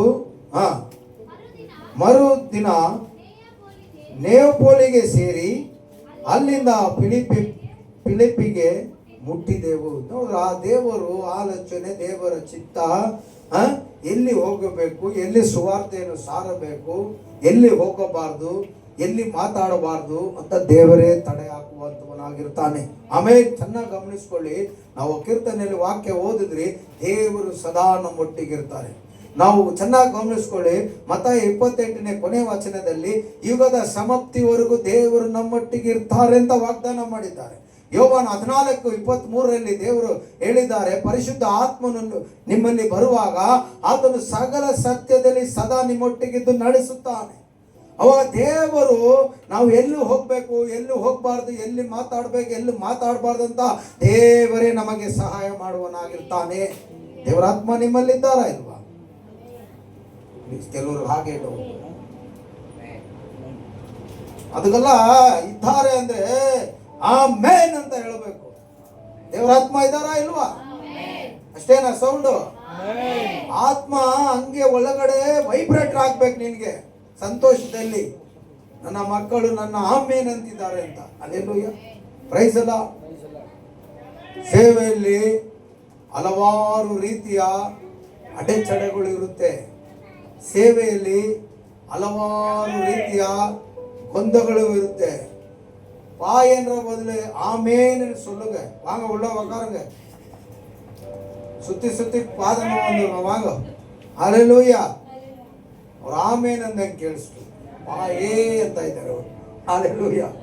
ಸೇವೆಯಲ್ಲಿ ತಡೆಗಳು ಇಲ್ಲ ಅಂತ ಇಲ್ಲ, ಸಮಸ್ಯೆಗಳು ಇಲ್ಲ ಅಂತ ಇಲ್ಲ, ಹೋರಾಟಗಳು ಇಲ್ಲ ಅಂತ ಇಲ್ಲ, ಪೆಟ್ಟುಗಳು ಇಲ್ಲ ಅಂತ ಇಲ್ಲ, ಅರೆಸ್ಟ್ ಮೀ ಇಲ್ಲ ಅಂತ ಇಲ್ಲ.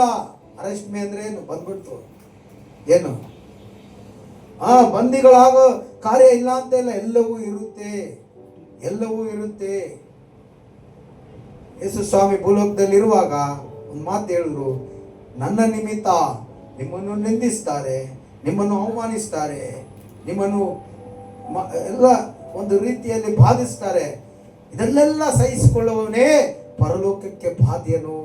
ಏನೂ ಇಲ್ಲ, ಸಮಸ್ಯೆನೇ ಇಲ್ಲ, ಆರಾಮಾಗಿದ್ದೀನಿ ಅನ್ನೋ ಹೇಳುವಂಥ ಸೇವಕನಾಗಲಿ ಶಿಷ್ಯರಾಗಲಿ, ಹಾಗಾದ್ರೆ ನೀವು ಸೇವೆನೇ ಮಾಡಿಲ್ಲ ಅಂತ ಅರ್ಥ. ನಿನಗೆ ಸಮಸ್ಯೆ ಹೋರಾಟ ಎಲ್ಲವೂ ಬರಬೇಕು, ಆವಾಗ ನೀನು ಸೇವೆಯಲ್ಲಿ ಬೆಳೀತಾ ಇದೆಯಾ ಅಂತ ಅರ್ಥ. ಅಲೇಲುಯ ಅಲೇಲುಯ. ಪೌಲನಿಗೆ ದೇವರು ಹೇಳಿದ್ರು, ದೇವರಾತ್ಮ, ಅಪ್ಪ ಪೌಲೇ ಈ ಊರಿಗೆ ಹೋಗ್ತಾ ಇದೆಯಾ ಸುವಾರ್ತೆಗೆ, ನೀನು ಹೋಗು, ಸುವಾರ್ತೆ ಸಾಧ್ಯ, ಆದ್ರೆ ಅಲ್ಲಿ ನಿನ್ನ ಹಿಡಿದು ಒಡೆದು ಕಳಿಸ್ತಾರೆ ಅಂತ ಹೇಳಿರ್ತಾರೆ ದೇವರ ಆತ್ಮ. ಆದ್ರೆ ಪೌಲ್ ಏನ್ ಮಾಡ್ತಾನೆ ಗೊತ್ತಾ, ಮಾತನ್ನ ಕೇಳಿ ಹೋಗ್ತಾನೆ, ಸುವಾರ್ತೆ ಸಾರ್ತಾನೆ. ಅಲ್ಲಿ ಆಪೋಸಿಟ್ ಪಾರ್ಟಿಗಳು ಪೌಲನ್ನು ಹಿಡಿದು ಒಡೆದು ಊರಿಂದ ಆಚೆ ತಳ್ಳುತ್ತಾರೆ.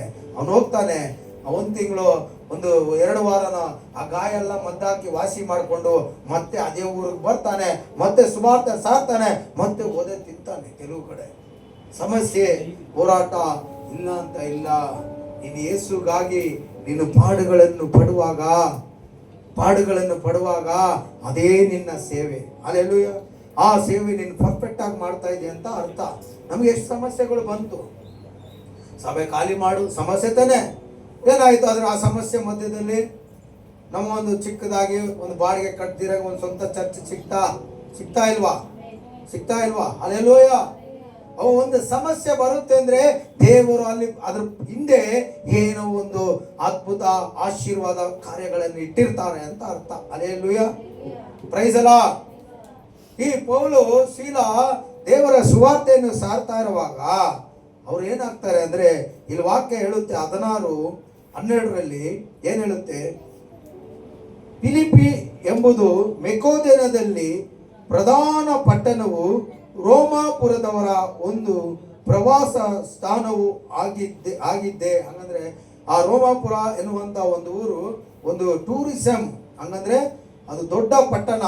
ಅಲ್ಲಿ ಎಲ್ಲವೂ ಕಾಸ್ಟ್ಲಿ, ಎಲ್ಲವೂ ಶಾಪಿಂಗ್, ಎಲ್ಲವೂ ಇರುತ್ತೆ ಆ ದೇಶದಲ್ಲಿ. ಇಂಥ ದೇಶದಲ್ಲಿ ಆ ಪಟ್ಟಣದಲ್ಲಿ ನಾವು ಕೆಲವು ದಿವಸ ಇದ್ದೆವು. ಹಾಗಾದ್ರೆ ಪೌಲು ಶೀಲ ಕೆಲವು ದಿನ ಆ ಫಿಲಿಪ್ಪ ಎಂಬ ಮೆಕೋದನ ಪಟ್ಟಣದಲ್ಲಿ ಅವರು ಕೆಲವು ದಿನ ಇದ್ದು ಸುಮ್ಮನೆ ಇದ್ದಿಲ್ಲ.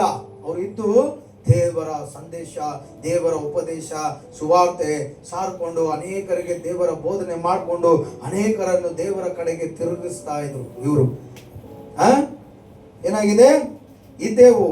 ನದಿ ತೀರದಲ್ಲಿ ದೇವರ ಪ್ರಾರ್ಥನೆ ನಡೆಯುವ ಸ್ಥಳ ಇರುವುದೆಂದು ನೆನೆಸಿ ಸಬ್ಬತ್ ದಿನದಲ್ಲಿ ಊರು ಬಾಗಿಲನ ಹೊರಗೆ ಹೋಗಿ ಅಲ್ಲಿ ಕೂಡಿ ಬಂದಿದ್ದ ಸ್ತ್ರೀಯರ ಸಂಗಡ ಕೂತುಕೊಂಡು ಮಾತನಾಡಿದೆವು. ನಮ್ಮ ಮಾತುಗಳನ್ನು ಕೇಳಿದವರಲ್ಲಿ ಲೂದ್ಯಾಲ್ ಎಂಬ ಒಬ್ಬ ಸ್ತ್ರೀಯು ಇದ್ದಳು. ಆಕೆ ಧ್ರುವ ವರ್ಣದ ವಸ್ತ್ರಗಳನ್ನು ಮಾರುವವಳು, ದುವತ್ತರದ ಎಂಬ ಊರಿನವಳು, ದೇವಭಕ್ತಳು ಆಗಿದ್ದಳು. ಪೌಲನು ಹೇಳಿದ ಮಾತುಗಳಿಗೆ ಅವಳು ಕಿವಿಗೊಟ್ಟು ಕೇಳುವುದಕ್ಕೆ ಕರ್ತನು ಆಕೆಯ ಹೃದಯವನ್ನು ತೆರೆದನು. ಅಲ್ಲೆಲ್ಲೂಯಾ. இந்த ஊசி மணி பாசி மணி எல்லாம் விற்கிறாங்க தெரியுமா? அப்படிப்பட்ட ஒரு ಸ್ತ್ರೀ ಆ ರೀತಿ ಒಂದು ಹೆಂಗಸ ಮಣಿ ಗಿಣಿ ದಾರ ಮಾರ್ತಾರೆ, ನೋಡಿರ್ತೀರಾ? ಆಗ ಚಾಮಿಯೋ ಅಂಚೆ ಭೂಮಿ ಹೆಂಗಲ್ದೆ, ಅಂಚೆ ಕಾಡು ಹೆಂಗಲ್ದೆ ಅಂತಾರೆ. ಹಾಗಾದ್ರೆ ಈ ಭೂಮಿ ನಮ್ದು, ಈ ಕಾಡು ನಮ್ದು ಅನ್ನೋರು ಅಕ್ಕಿಪಿಗೆಗಳು ಅಂತ ಒಂದು ಸ್ತ್ರೀಗೆ ದೇವರ ಸುವಾರ್ತೆಯನ್ನು ಪೌಲ ಶೀಲ ಸಾರ್ತಾ ಇರ್ತಾರೆ. ಸಾರುವಾಗ ಅವಳು ದೇವರ ವಾಕ್ಯ ಕೇಳ್ತಾ ಅವಳ ಹೃದಯ ಏನಾಯ್ತು, ತೆರೆಯಲ್ಪಡ್ತು. ಇವತ್ತು ನೀವು ಯೇಸುವಿನ ನಾಮದಲ್ಲಿ ಕೆಲವರಿಗೆ ನೀವು ಸುವಾರ್ತೆಯನ್ನು ಸಾರುವಾಗ ಖಂಡಿತ ಅವರ ಹೃದಯ ಬದಲಾವಣೆ ಆಗುತ್ತಾ ಇಲ್ವಾ? ಈ ಕೆಲಸ ನಡೆಸ್ತಾ ಆರಂಭಿಸಿದವರು ಯಾರು? ದೇವರು. ಅದು ಪರಿಪೂರ್ಣವಾಗಿ ಆಶೀರ್ವದಿಸುವವರು ಯಾರು? ದೇವರೇ. ನಾವು ಬರೀ ವರ್ಕರ್ಸ್, ನಾವು ಯಾರು? ಕೆಲಸದವರು. ನಾವು ಬರೀ ಕೆಲಸ ಮಾಡಕ್ ಹೋದ್ರೆ ಸಾಕು, ಆಟೋಮೆಟಿಕ್ ಆಗಿ ಆ ಕೆಲಸ ಕೊಟ್ಟವರೇ ಅದನ್ನು ಮಾಡಿ ಮುಗಿಸುವವರಾಗಿರ್ತಾರೆ. ಆಮೇಲೆ ಇವ್ರ ಹತ್ರ ಹೋಗಿ ನಾವು ದೇವ್ರ ಬಗ್ಗೆ ಇವ್ರು ಯಾರು ಗೊತ್ತು, ಅವನೆಂತ ಕೊಂಬನಾಗಿದ್ರನು ಅವನ ಹೃದಯವನ್ನು ಕರಗಿಸುವ ಪವರ್ ಯೇಸು ಹತ್ರ ಇದೆ. ಆಮೇಲೆ என்னைக்கு உங்கள் அப்பா உங்கள் அம்மா சர்ச்சுக்கு கூப்பிட்டுருக்கிறேன், அப்போல்லாம் வாங்க கூப்பிட்டுருக்கிறேன். அவங்க இருந்தே இன்னும் பதிலாக ஆகலைங்க. கண்டிப்பாக ஒரு நாள் ஆகும். நீ கடுகளவு விசுவாசம் வச்சு இன்னைக்கு போய் சொல்ற, அடுத்த வாரத்துல இருந்து நடமா சர்ச்சுக்கு. உனக்கு கேட்கிற அதிகாரம் இருக்குதுமா, உனக்கு கேட்கிற அதிகாரம் இருக்குது. ஒரு விஷயத்திற்காக தொடர்ந்து தொடர்ந்து தொடர்ந்து நம்ம பேசும்போது அந்த காரியம் கண்டிப்பா நடக்கும். ஆண்டவர் சொன்னார், இந்த விதவை இரவும் பகலும் நியாயாதிபதி, அந்த நியாயாதிபதியே ஒரு நாள் நியாயத்தை விசாரிச்சுட்டான். இது போல இரவும் பகலும் என் கிட்ட ஒருத்தர் கேட்கும் போது நான் கண்டிப்பா விசாரிப்பேன். அப்பா அம்மாக்காக ஜபம் பண்ணும், நீ பண்ற ஜபம் அவங்க பார்க்கணும் கண்ணால. ஒவ்வொரு நாளும் நீ பண்ற ஜபம் அவங்க உன்னை நோட்டேட் பண்ணும், அவங்க பார்க்கணும், உன் கையில இருக்குது. அல்லேலூயா. அவங்க ஆச்சரியப்படணும், என் மகன் என்ன இயேசு பக்தி அதிகமா என் மகளுக்குள்ள வந்திருக்குது, அதை காணணும், அவங்க பார்க்கணும். அந்த பக்தி உறுதியை நீ அவங்களுக்கு வெளிப்படுத்தணும். அவங்க முன்னாடி அப்படி என்ன இருக்குது, ஒன்று போனா கூட அது எப்படி இருக்குதோ அப்படியே இருக்குது, அந்த மைண்ட்ல வந்துருவாங்க. அல்லேலூயா. இவங்க பேச பேச பேச அந்த ஸ்திரீயோட இருதயம் என்ன ஆயிடுச்சா, தெருக்கப்பட்டது. அங்க காரியம் பண்ணது யாரு? தேவ ஆவியானவர். அல்லேலூயா. ஏன்னா இந்த பேசுற இயேசுவின் வார்த்தை இருக்குது, அந்த வார்த்தைக்கு உயிர் இருக்குது. எப்படியாப்பட்ட மரித்து போன இருதயம் இருந்தாலும் அந்த வார்த்தை கேட்கும் போது அந்த வார்த்தை அந்த காதுக்குள்ளேருந்து போய் அந்த ஹிருதயத்துல போய் சேரும் போது மரித்து போன இருதயங்கள் பிழைத்துக் கொள்கிறது. ஆவாதென்று ஒன்றுமே இல்லை, தேவனால் எல்லாம் ஆகும். அவர் கையால் ஆகாதது என்று ஒண்ணுமே இல்லை, எல்லாமே அவரால் ஆகும். ஆமென். எல்லாமே அவரால் ஆகும். காத்து கடலே அமைதியா இருக்கும் போது, அமைதியா இருக்கும் போது அவரை போல மனுஷனை படிச்சாரு, மனுஷனுக்கு சொன்னா கேட்க மாட்டார். அவரு கேட்க மாட்டாங்களா? கண்டிப்பா கேட்பாங்க. அது கேட்கிற காரியத்தை நம்ம கையில கொடுத்திருக்கிறார். அல்லேலூயா. ಇಲ್ಲಿ ಆಕೆಯ ಹೃದಯ ತೆರೆಯಲ್ಪಟ್ಟಿತು. ಮತ್ತೆ ಆಕೆಯ ಮನೆಯವರು ದೀಕ್ಷಾ ಸ್ನಾನ ಮಾಡಿಸಿಕೊಂಡ್ರು. ಹಾಲೆಲೂಯಾ. ಎಷ್ಟು ಒಂದು ಒಳ್ಳೆ ಕೆಲಸ ಇವರು ಮಾಡಿದ್ದಾರೆ ನೋಡ್ದ. ಹೃದಯ ತೆಗೆದ ತಕ್ಷಣ ಅವ್ರ ಬಾಯಿಂದ ಬರೋದೇನು ಗೊತ್ತಾ? ನಾನು ಯೇಸುವನ್ನು ಸ್ವೀಕರಿಸಿಕೊಳ್ಬೇಕಾದ್ರೆ ಏನ್ ಮಾಡ್ಬೇಕು? ಗುರುತು. ನಿನ್ನ ಹಳೆಯ ಜೀವಿತಕ್ಕೆ ನೀನು ಜ್ಞಾನಸ್ಥಾನದ ಮೂಲಕ, ದೀಕ್ಷಾಸ್ಥಾನದ ಮೂಲಕ ಸೆತ್ತು ಹೊಸಬರಾಗಿ ಹುಟ್ಟಬೇಕು. ಹಲ್ಲೆಲೂಯಾ. ಅವರು ಅವ್ರ ಮನೆಯವರು ಏನ್ ಮಾಡ್ಕೊಂಡ್ರಂತೆ? ದೀಕ್ಷಾಸ್ಥಾನ. 99 ನೀತಿವಂತರಿಗಿಂತ ಒಬ್ಬ ಪಾಪಿ ರಕ್ಷಣೆಯಲ್ಲಿ ಪರಲೋಕವೇ ಸಂತೋಷವಾಗಿರುತ್ತೆ.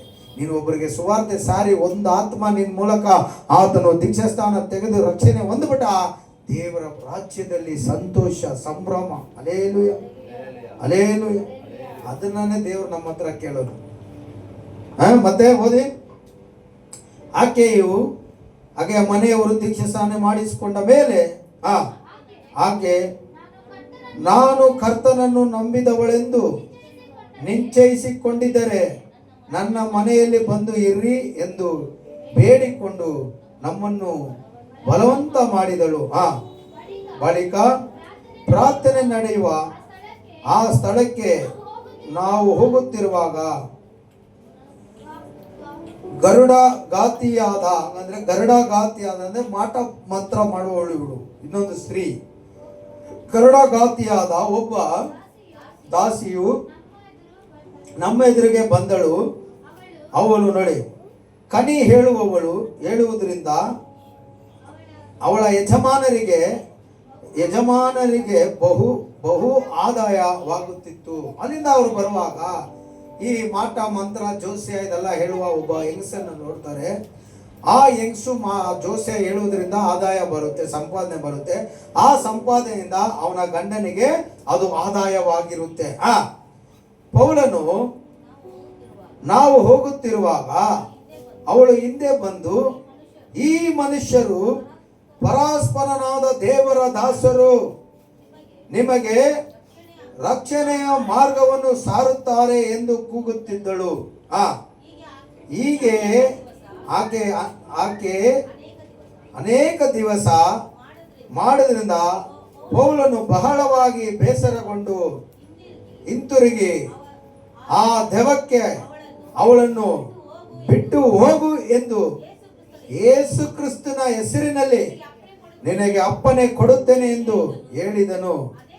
ಅದೇ ಗಳಿಗೆಯಲ್ಲಿ ಅದು ಬಿಟ್ಟು ಹೋಯಿತು.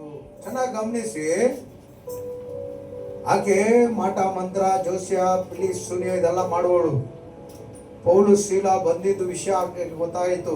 ಏನಂತ, ಇವರು ದೇವರ ಜನರು, ಇವರು ಸಾರುವಂತ ದೇವರ ವಾಕ್ಯ ದೊಡ್ಡ ಕಾರ್ಯ ಮಾಡುತ್ತೆ ಅಂತ ಆಕೆ ತಿಳಿದಿದ್ದಳು. ಅದರಿಂದ ಅವ್ರ ಪೌಲು ಶೀಲ ಅಲ್ಲಿ ಅವ್ರಿಗೆ ಬರೋವಾಗಲ್ಲ, ಸುವಾರ್ತೆ ಸಾರಕ್ಕೆ ಬರೋವಾಗಲ್ಲ ದಿನಗಳು ಆಕೆ ಅವರ ಹಿಂದೆ ಬಂದ್ಬಿಟ್ಟು, ಜನರೇ ಇವರು ದೆವ್ವ ಓಡಿಸಕ್ ಬಂದಿದ್ದಾರೆ, ಇದು ಓಡಿಸಕ್ ಬಂದಿದ್ದಾರೆ ಅಂತ ತುಂಬಾ ಸೇವೆ ಮಾಡಕ್ಕೆ ಡಿಸ್ಟರ್ಬ್ ಮಾಡ್ತಾ ಇದ್ರು. ಇದರಿಂದ ಪೌಲನು ತುಂಬಾ ಬೇಜಾರಾಗ್ಬಿಟ್ಟಿದ್ದ. ಏನೋ ಈ ಹೆಂಗಸು ನಮ್ಮನ್ನ ಸೇವೆ ಮಾಡಕ್ಕೆ ಬಿಡಲ್ಲ ಅಂತ ತಡೆ ಆಗ್ತಾಳೆ ಅಂತ ಏನ್ ಮಾಡ್ದ, ಯೇಸು ಕ್ರಿಸ್ತನ ನಾಮದಲ್ಲಿ ಆಕೆಯಲ್ಲಿರುವಂತ ದೆವ್ವ ಪಿಚಾಚಿ ಬಿಟ್ಟು ಹೋಗು ಅಂತ ಹೇಳಿದ ತಕ್ಷಣ ಆ ಕ್ಷಣವೇ ಆಕೆಯಲ್ಲಿದ್ದಂತ ಪಿಚಾಚಿ ಸ್ಪಿರಿಟ್ ಬಿಟ್ಟು ಹೊರೋಯ್ತು. ಮತ್ತೆ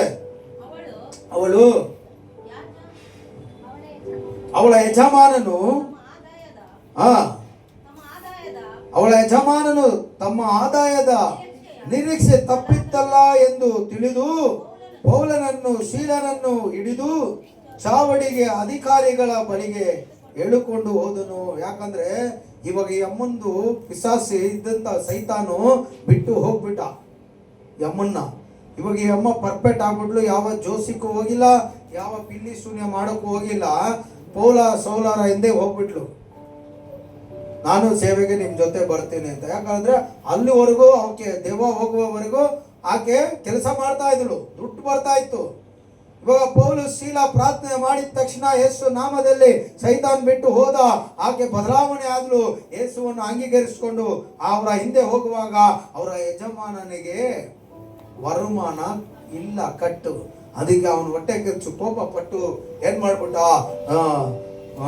ಆ ಗೌರ್ಮೆಂಟ್ ಅವ್ರಿಗೆ ಹಿಡಿದು ಜನ ಎಲ್ಲ ಸೇರಿ ಇವರು ಏನೇನೋ ಮಾಡ್ತಾ ಇದ್ದಾರೆ, ಮತ ಮಾಡ್ತಾ ಇದ್ದಾರೆ, ನಮ್ಮ ಹೆಂಗಸರನ್ನು ಮನಸ್ಸು ಬದಲಾವಣೆ ಮಾಡಿ ಇದೆಲ್ಲ ಮಾಡ್ತಾ ಇದ್ದಾರೆ ಅಂತ ಎಲ್ಲ ಸೇರಿ ಊರವ್ರು ಏನ್ ಮಾಡಿದ್ರು, ಹಿಡ್ಕೊಂಡು ಹೋಗಿ ಗೌರ್ಮೆಂಟ್ಗೆ ಕೊಟ್ಟುಬಿಟ್ರು, ನಾಯಕರಿಗೆ. ಅವರನ್ನು ಅಧಿಪತಿಗಳ ಮುಂದೆ ತಂದು, ಈ ಮನುಷ್ಯರು ನಮ್ಮ ಪಟ್ಟಣವನ್ನು ಬಹಳವಾಗಿ ಗಲಿಬಿಲಿ ಮಾಡ್ತಾ ಇದ್ದಾರೆ. ಎಲ್ಲಿ ಹೇಳುತ್ತೆ 21. ಇವರು ಯೆಹೂದ್ಯರಾಗಿದ್ದು ರೋಮಾಯನರಾದ ನಾವು ಅವಲಂಬಿಸಿ ನಡೆಸಿಕೊಂಡಂತ ಆಚಾರವನ್ನು ಪ್ರಕಟಿಸುತ್ತಾರೆ. ನಾವು ಮಾಡುವಂತ ಆಚಾರ ಬದಲಾವಣೆ ಮಾಡ್ತಾ ಇದ್ದಾರೆ, ನಾವು ಮಾಡುವಂತ ಪದ್ಧತಿಗಳು ಸರಿಯಲ್ಲ ಅಂತ ಇವರು ಜನರಿಗೆ ಇವರು ಇದು ಮಾಡ್ತಾ ಇದ್ದಾರೆ ಅಂತ ಕಂಪ್ಲೇಂಟ್ ಮಾಡ್ತಾರೆ. ಆಗ ದೊಬ್ಬಿ ಜನರು ಕೂಡಿ ಅವರಿಗೆ ವಿರೋಧವಾಗಿ ಒಟ್ಟಾಗಿ ಎದ್ದರು. ಮತ್ತು ಅಧಿಪತಿಗಳು ವಸ್ತ್ರಗಳನ್ನು ಹರಿದು ತೆಗೆದು ಚಡಿಗಳಿಂದ ಒಡೆಯಬೇಕೆಂದು ಅಪ್ಪಣೆ ಕೊಟ್ಟರು. ಅವರಿಗೆ ಬಹಳ ಪೆಟ್ಟುಗಳು ಹೊಡಿಸಿದ ಮೇಲೆ ಸೇರುವೊಳಗೆ ಹಾಕಿದರು. ಇವಾಗ ಸೇವಕರಿಗೆ ಏನಿದೆ, ಇವಾಗ ನೋಡಿ ನಮ್ಮ ಮನಸ್ಸು ಬದಲಾವಣೆ ಆಗೋದು. ಅಪ್ಪ ಯಾವನ್ ಒದೆ ತಿಂತಾನೆ, ಅವರು ನೀನು ಒದೆ ತಿಂದ್ರೇನೆ ನೀನು ನಿಜವಾದ ಸೇವೆ ಮಾಡಿದ್ಯಾ, ನೀನು ಒದೆ ತಿಂದ್ರೇನೆ ನಿಜವಾದ ದೇವರ ಮಾತನ್ನು ಕೇಳಿ ನಡೆದಿದ್ಯಾ, ನಿನಗೆ ಹೋಗುವ ಸುವಾರ್ತೆ ಸಾರುವ ದೇವರ ಬೋಧನೆ ಮಾಡುವ ಸ್ಥಳದಲ್ಲಿ ನಿನಗೆ ಸಮಸ್ಯೆ ಬಂದ್ರೇನೆ ನೀನು ನಿಜವಾದ ಸೇವೆ ಮಾಡ್ತಾ ಇದೆ ಅಂತ ಅರ್ಥ. ಇವ್ರಿಗೇನ್ ಮಾಡಿದ್ರು, ಅಧಿಪತಿಗಳೆಲ್ಲ ಸೇರಿ ಒಡೆದು ಸೆರೆಮನೆ ಜೈಲಲ್ಲಿ ಇವ್ರನ್ನ ಹಾಕಿದ್ರು. ಆಮೇಲೆ ಸೆರೆಮನೆ ಹಾಕಿಸಿ ಇವರನ್ನು ಭದ್ರವಾಗಿ ಕಾಯಬೇಕೆಂದು ಸೆರೆಯ ಯಜಮಾನನಿಗೆ ಖಂಡಿತವಾಗಿ ಹೇಳಿದರು. ಎಲ್ಲಪ್ಪ ಬೈಬಲ್ ಓಪನೇ ಮಾಡಿಲ್ಲ, ಏನ್ ಮಾಡ್ತಾ ಇದ್ದೀರಾ?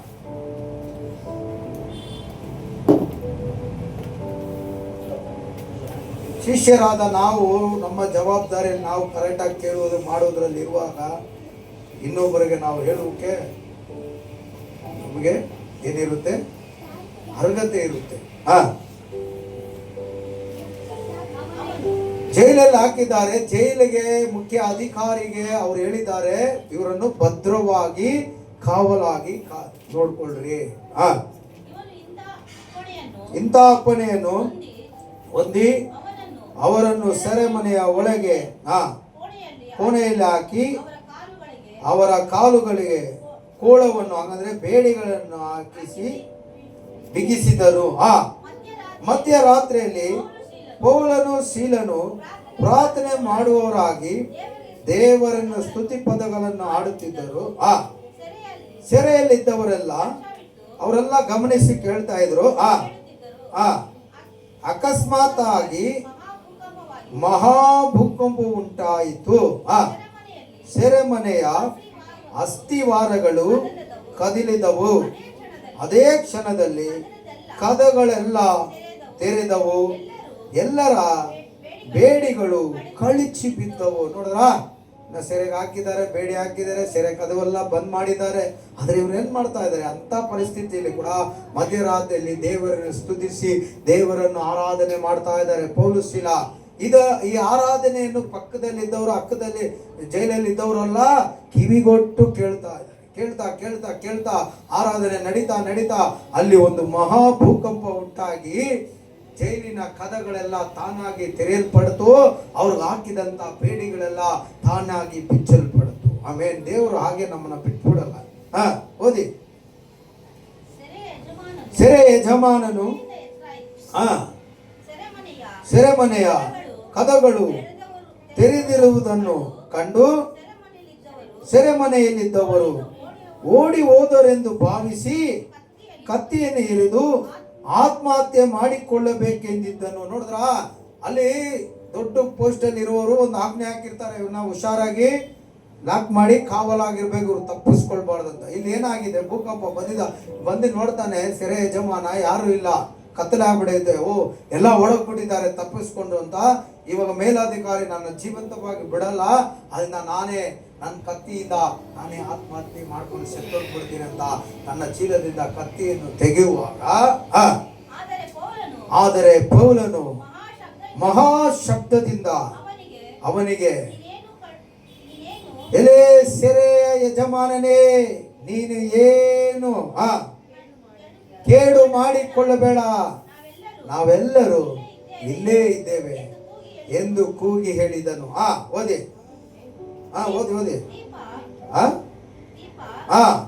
ದೀಪ ತರಬೇಕೆಂದು ಕೂಗಿ ಒಳಕ್ಕೆ ಹಾರಿ ನಡುಗುತ್ತಾ ಪೌಲು ಶೀಲರ ಮುಂದೆ ಬಿದ್ದನು ಮತ್ತು ಅವರನ್ನು ಹೊರಗೆ ಕರ್ಕೊಂಡು ಬಂದು, ಸ್ವಾಮಿಗಳೇ, ನಾವು ರಕ್ಷಣೆ ಹೊಂದಬೇಕೆಂದರೆ ಏನು ಮಾಡಬೇಕೆಂದು ಕೇಳಲು ಅವರು ಕರ್ತನಾದ ಯೇಸುವಿನ ಮೇಲೆ ನಂಬಿಕೆ ಇಡು, ಆಗ ನೀನು ರಕ್ಷಣೆ ಹೊಂದುವಿ, ನಿನ್ನ ಮನೆಯವರು ಎಲ್ಲರೂ ರಕ್ಷಣೆ ಹೊಂದುವರು.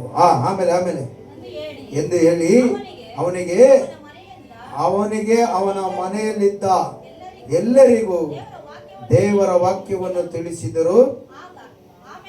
ಆಮೇಲೆ ಅವರು ಅದೇ ರಾತ್ರಿಯ ಗಳಿಗೆಯಲ್ಲಿ ಅವರನ್ನು ಕರ್ಕೊಂಡು ಹೋಗಿ ಅವರ ಗಾಯಗಳನ್ನು ತೊಳೆದು ಕೂಡಲೇ ತಾನು ತನ್ನವರೆಲ್ಲರ ಸಹಿತವಾಗಿ ದೀಕ್ಷೆ ಸ್ನಾನ ಮಾಡಿಸಿಕೊಂಡ್ರು. ದೇವರು ನೋಡಿದ್ರ ಎಷ್ಟು ಅದ್ಭುತ ಮಾಡಿದ್ದಾರೆ. ಹಲ್ಲೆಲೂಯಾ. ಸೇವೆಗೆ ನಮ್ಮನ್ನು ತಿಳಿದುಕೊಳ್ಳುವಾಗ, ಸೇವೆಗೆ ನಮ್ಮನ್ನು ಪ್ರತಿಷ್ಠಿಸುವಾಗ, ದೇವರಿಗೆ ನಾವು ಒಪ್ಪಿಸಿಕೊಟ್ಟು ಆ ಸೇವೆಯನ್ನು ಸರಿಯಾಗಿ ನಾವು ಮಾಡುವಾಗ ಎಂದಿಗೂ ದೇವರು ನಮ್ಮನ್ನು ಕೈ ಬಿಡುವುದೇ ಇಲ್ಲ. ಎಂಥ ಪರಿಸ್ಥಿತಿಯಲ್ಲಿ ನಾವು ಇರಿದ್ರೆ ಕೂಡ ದೇವರು ಖಂಡಿತವಾಗಿ ನಮ್ಮನ್ನು ಕಾಪಾಡಿ ನಮ್ಮ ಮೂಲಕ ಅನೇಕರಿಗೆ ರಕ್ಷಣೆಯನ್ನು ದೇವರು ಉಂಟು ಮಾಡುವ ದೇವರಾಗಿರ್ತಾರೆ. Hallelujah, hallelujah. ನೋಡಿ, ಅವರ ಮನೆ ಅದೇ ದಿನ ಸುವಾರ್ತೆಯನ್ನು ಕೇಳಿದ್ರು. ಅದೇ ರಾತ್ರಿ ವೇಳೆಯಲ್ಲಿ ಅವ್ರು ಏನ್ ಮಾಡಿದ್ರು? ದೀಕ್ಷಾ ಸ್ಥಾನ ತೆಗೆದುಕೊಂಡ್ರು. ಈ ಸುವಾರ್ತೆ ಕೇಳಿ ದೇವರನ್ನು ನಂಬುವಾಗ ದೀಕ್ಷಾ ಸ್ಥಾನಕ್ಕೆ ಸಮಯ ಇಲ್ಲ, ನನ್ನನ್ನು ಒಪ್ಪಿಸಿಕೊಡ್ತೇನೆ ಅಂತ ನೀನು ಹೇಳಿದ ತಕ್ಷಣ ಅದೇ ಸಮಯದಲ್ಲಿ ದೀಕ್ಷಾ ಸ್ಥಾನ ಕೊಡ್ಲೇ ಎಷ್ಟೊತ್ತಾದರೂ ಮಿಡ್ ನೈಟ್ ಇದ್ರೆ ಕೂಡ ನಾವು ಕೊಡ್ಬೋದು. ಈ ವಾಕ್ಯ ಹೇಳುತ್ತೆ. ಇನ್ನೊಂದು ಕಡೆಯಲ್ಲಿ ಒಬ್ಬ ಶತಾಧಿಪತಿ ಇದ್ದ. ಅವನು ರಥದಲ್ಲಿ ಬೈಬಲ್ ಓದ್ತಾ ಇದ್ದಾನೆ. ಯೆಶಾಯ ಪುಸ್ತಕ ಓದ್ತಾ ಇದ್ದಾನೆ, ಆದ್ರೆ ಅವನಿಗೇನು ಅರ್ಥ ಆಗ್ತಾ ಇಲ್ಲ. ಆದ್ರೆ ದೇವರು ಅವನು ಓದ್ತಾ ಇರುವ ವಿಷಯವನ್ನು ದೇವರು ಕಂಡು ದೇವರ ಆತ್ಮ ಫಿಲಿಪ್ ಎನ್ನುವಂತ ದೇವರ ಮನುಷ್ಯನನ್ನು ಅವನ ಹತ್ರ ಹೋಗುವಂತಾರೆ. ಅವನು ಹೋಗ್ತಾನೆ, ಅಯ್ಯ ನೀನೇನು ಓದ್ತಾ ಇದೆಯಾ? ನಾನು ಓದ್ತಾ ಇರೋದು ಯಾರನ್ನ ನನಗೆ ಹೇಳಿದ ಹೊರತು ನನಗೆ ಇದು ಅರ್ಥ ಆಗಲ್ಲ ಅಂದ. ಫಿಲಿಪ್ ಹತ್ತಿ ಕುತ್ಕೊಂಡು ಆ ರಥದಲ್ಲಿ ಆ ಯೆಶಾಯನ ಗ್ರಂಥದನ್ನು ಯೇಸುನ ಹೇಗೆ ಶಿಲುಬೆಗೆ ಹೊಡೆದ್ರು ಆ ವಿಷಯವನ್ನು ಓದಿ ಹೇಳುವಾಗ ಅವನು ಯೇಸುವನ್ನು ನಂಬಿದ ತಕ್ಷಣನೇ ಅವನು ಹೇಳ್ದ, ನಾನು ಯೇಸುವನ್ನು ಸ್ವೀಕರಿಸಿಕೊಳ್ಬೇಕಾದ್ರೆ ಏನ್ ಮಾಡ್ಬೇಕು? ದೀಕ್ಷೆ ಸ್ನಾನ ಮಾಡಿಸ್ಕೊಳ್ಬೇಕು. ಇವಾಗ ಅದೋ ಅಲ್ಲಿ ನೀರು, ಬರೋ ದಾರಿಯಲ್ಲಿ ಅದೋ ಅಲ್ಲಿ ನೀರು, ನಾನು ಇವಾಗ ದೀಕ್ಷೆ ಸ್ನಾನ ಮಾಡಿಸ್ಕೊಳ್ಳಕ್ಕೆ ಏನಾದರೂ ಅಡ್ಡಿ ಇದೆಯಾ? ಖಂಡಿತವಾಗಿಲ್ಲ. ಅಲ್ಲೇ ಆ ಕ್ಷಣವೇ ಅವನಿಗೆ ದೀಕ್ಷೆ ಸ್ಥಾನ ಕೊಟ್ಟು ಯೇಸುಗೆ ಮಗನಾಗಿ ಮಾರ್ಪಡೆ. ಅಲ್ಲೇನು ದೀಕ್ಷೆ ಸ್ಥಾನ ಅನ್ನುವುದಕ್ಕೆ ಸಮಯ ಗಳಿಗೆ ಏನೂ ಇಲ್ಲ. ನೀನು ಅಂಗೀಕಾರ ಮಾಡಿದ್ರೆ ಆ ಕ್ಷಣವೇ ಯೇಸು ನಾಮದಲ್ಲಿ ದೀಕ್ಷೆ ಸ್ಥಾನ ಕೊಡ್ಬೋದು. ಅಲ್ಲೇಲೂಯ. ಅದು ಹೇಳ್ತಾರ, ஒரு மாசம் வந்து நீங்க பண்ற அட்டகாசத்தை பார்த்து ஓடிடுவான். அப்படியே வந்தானா ஞானஸ்தானம் கேட்டானா பாரு, அந்த பையன் வந்தான் ஸ்டீபன். இன்னைக்கு இல்ல, அவன் இன்னைக்கு இல்ல, இன்னும் ஒரு வாரத்துல உனக்கு ரெடி பண்றேன்னு சொன்னேன். போயிட்டான் அவன் ஊருக்கு. சாத்தான் விடாது அவ்வளவு ஈஸியா விடாது. மனுஷுக்கு எடுத்து நீ இயேசு பக்கம் போவாத, அண்டு இச்சைகளை அது இது பெருமை அது இது எல்லாத்தையும் தூண்டி கொண்டு போயிடுவான். கொண்டு போயிட்டான். இயேசு நாமத்தில் அந்த ஊர்ல ரட்சிக்கப்பட்டோம். அதனால ஞானஸ்தானம் ரட்சிப்புக்கிறதுக்கெல்லாம் சமயம் இல்லை. சமயம் இருக்கட்டும், சமயம் வாக்கப்பட்டு நீ சுவிசேஷ சொல்லணும், ஆத்மாவை நீ ஆதாயப்படுத்தணும். அதுதான் சீஷருடைய வேலை. ஹல்லேலூயா, ஹல்லேலூயா.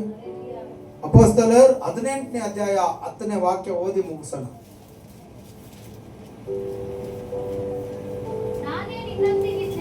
ನೋಡಿ, ಪೌಲು ಸೇವೆಗೆ ಹೋಗಬೇಕಾದ್ರೆ ದೇವರಾತ್ಮನು ಪೌಲನಿಗೆ ಹೇಳ್ತಾರೆ, ನಾನೇ ನಿನ್ನೊಂದಿಗಿದ್ದೇನೆ, ಯಾರು ನಿನ್ನ ಮೇಲೆ ಬಿದ್ದು ಕೇಡು ಮಾಡುವುದಿಲ್ಲ. ಈ ಪಟ್ಟಣದಲ್ಲಿ ನನಗೆ ಬಹಳ ಮಂದಿ ಇದ್ದಾರೆ. ಹಲ್ಲೆಲೂಯಾ. ಇವಾಗ ನೀವು ಹೇಳಿ, ಈ ಪಟ್ಟಣದಲ್ಲಿ ಈ ಪಟ್ಟಣದಲ್ಲಿ ದೇವರಿಗೆ ಬಹಳ ಮಂದಿ ಇದ್ದಾರೆ. ನಾನು ಸುವಾರ್ತೆ ಸಾರಕ್ಕೆ ಹೋಗುವಾಗ ಯಾರು ನನಗೆ ಯಾವ ಕೇಡು ಮಾಡುವುದಿಲ್ಲ. ದೇವರೇ ಹೇಳಿದ್ದಾರೆ, ಭಯ ಪಡಬೇಡ. ಹೇಳಿ, ನಾನು ಭಯ ಪಡೋದಿಲ್ಲ. ಆಮೇನ್. ಪೌಲನಿಗೆ ಅವತ್ತು ದೇವರ ಆತ್ಮ ಹೇಳಿದ್ರು, ಅವನು ಪ್ರಾರ್ಥನೆ ಮಾಡುವಾಗ, ಈ ಪಟ್ಟಣದಲ್ಲಿ ನಾ ಸುವಾರ್ತೆ ಸಾರಬೇಕು ಸ್ವಾಮಿ ಅಂತ ಪ್ರಾರ್ಥನೆ ಮಾಡುವಾಗ ದೇವರ ಆತ್ಮ ಅವನೊಟ್ಟಿಗೆ ಮಾತಾಡಿದ್ರು, ನಿನ್ನ ಮೇಲೆ ಯಾರು ಈ ಪಟ್ಟಣದಲ್ಲಿ ಕೇಡು ಮಾಡುವ ಹಾಗೆ ನಾನು ಬಿಡಲ್ಲ, ನೀನು ಹೆದರಬೇಡ, ಈ ಪಟ್ಟಣದಲ್ಲಿ ನನಗೆ ಬಹಳ ಮಂದಿ ಇದ್ದಾರೆ. ಅಂದರೆ ದೇವರ ಮಾರ್ಗ ತಿಳಿದಿರೋರು, ಕಣ್ಣೀರಲ್ಲಿ, ವೇದನೆಯಲ್ಲಿ, ವ್ಯಾಧಿಯಲ್ಲಿ, ರೋಗದಲ್ಲಿ, ಎಷ್ಟೋ ಜನ ನೋಡಿ. ಆ ಜೋಡ ಚರ್ಚೆಲ್ಲ ಇಷ್ಟಿಷ್ಟು ಹೆಣ್ಮಕ್ಳಿಗೆ ಟ್ರೈನಿಂಗ್ ಕೊಟ್ಟಿದ್ದಾರೆ, ಆತ್ಮನ ಹೇಗೆ ಆದಾಯ ಮಾಡಿ. ನೋಡಿ, ಇಲ್ಲೆಲ್ಲ ಸುತ್ತುತ್ತಾರೆ ಅವರು ರಾತ್ರಿ ಆಗಲು. ಹಲ್ಲೆಲೂಯಾ. ಅವಾಗ ನಾವು ಯಾಕೆ ನಮಗೆ ಕೊಡಲ್ಪಟ್ಟಂತ ಜವಾಬ್ದಾರಿ, ನಮಗೆ ಕೊಡಲ್ಪಟ್ಟಂತ ಸೇವೆ ಮಾಡಕ್ಕಾಗಲ್ಲ?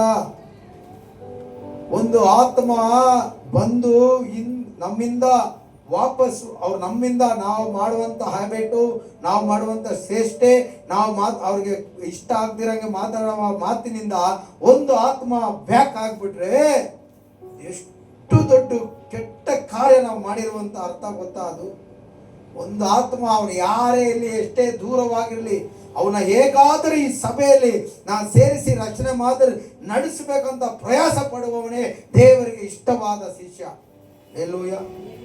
ಅವ್ರಂಗ್ ಮಾಡಿದ್ರು, ಅವ್ರನ್ನ ಬಿಡಪ್ಪ, ನಿನಗೆ ತಪ್ಪು ಮಾಡಿದವರನ್ನು ಕ್ಷಮಿಸುವಂತ ದೇವರು ಹೇಳುತ್ತದೆ. ಒಂದು ಸಲ ಅಲ್ಲ, 7,000 ಸತಿ ಕೂಡ ನೀನು ಕ್ಷಮಿಸು, ಅವನ ಕ್ಷಮಿಸು. ಕೇಡು ಮಾಡಿದವರು ಕ್ಷಮಿಸು, ನಿನಗೆ ಅನ್ಯಾಯ ಮಾಡಿದವರನ್ನು ಕ್ಷಮಿಸಿ ದೇವರ ಮಗುವಾಗಿ, ದೇವರ ಮಗಳಾಗಿ ನೀನು ಅವರನ್ನು ಭಾವಿಸು. Hallelujah, hallelujah. ಮಾಡ್ತೀರಾ? ವಾಕ್ಯ ಕೇಳಿದ್ದೀರಾ? ಖಂಡಿತವಾಗಿ ದೇವರ ಆತ್ಮ ನಿಮ್ಮೊಟ್ಟಿಗಿದ್ದು ದೊಡ್ಡ ಕಾರ್ಯ ಮಾಡಲಿ ಅಂತ ಯೇಸುವಿನ ನಾಮದಲ್ಲಿ ನಿಮಗೋಸ್ಕರ ನಾನು ಪ್ರಾರ್ಥಿಸ್ತೇನೆ. ಆಮೇಲೆ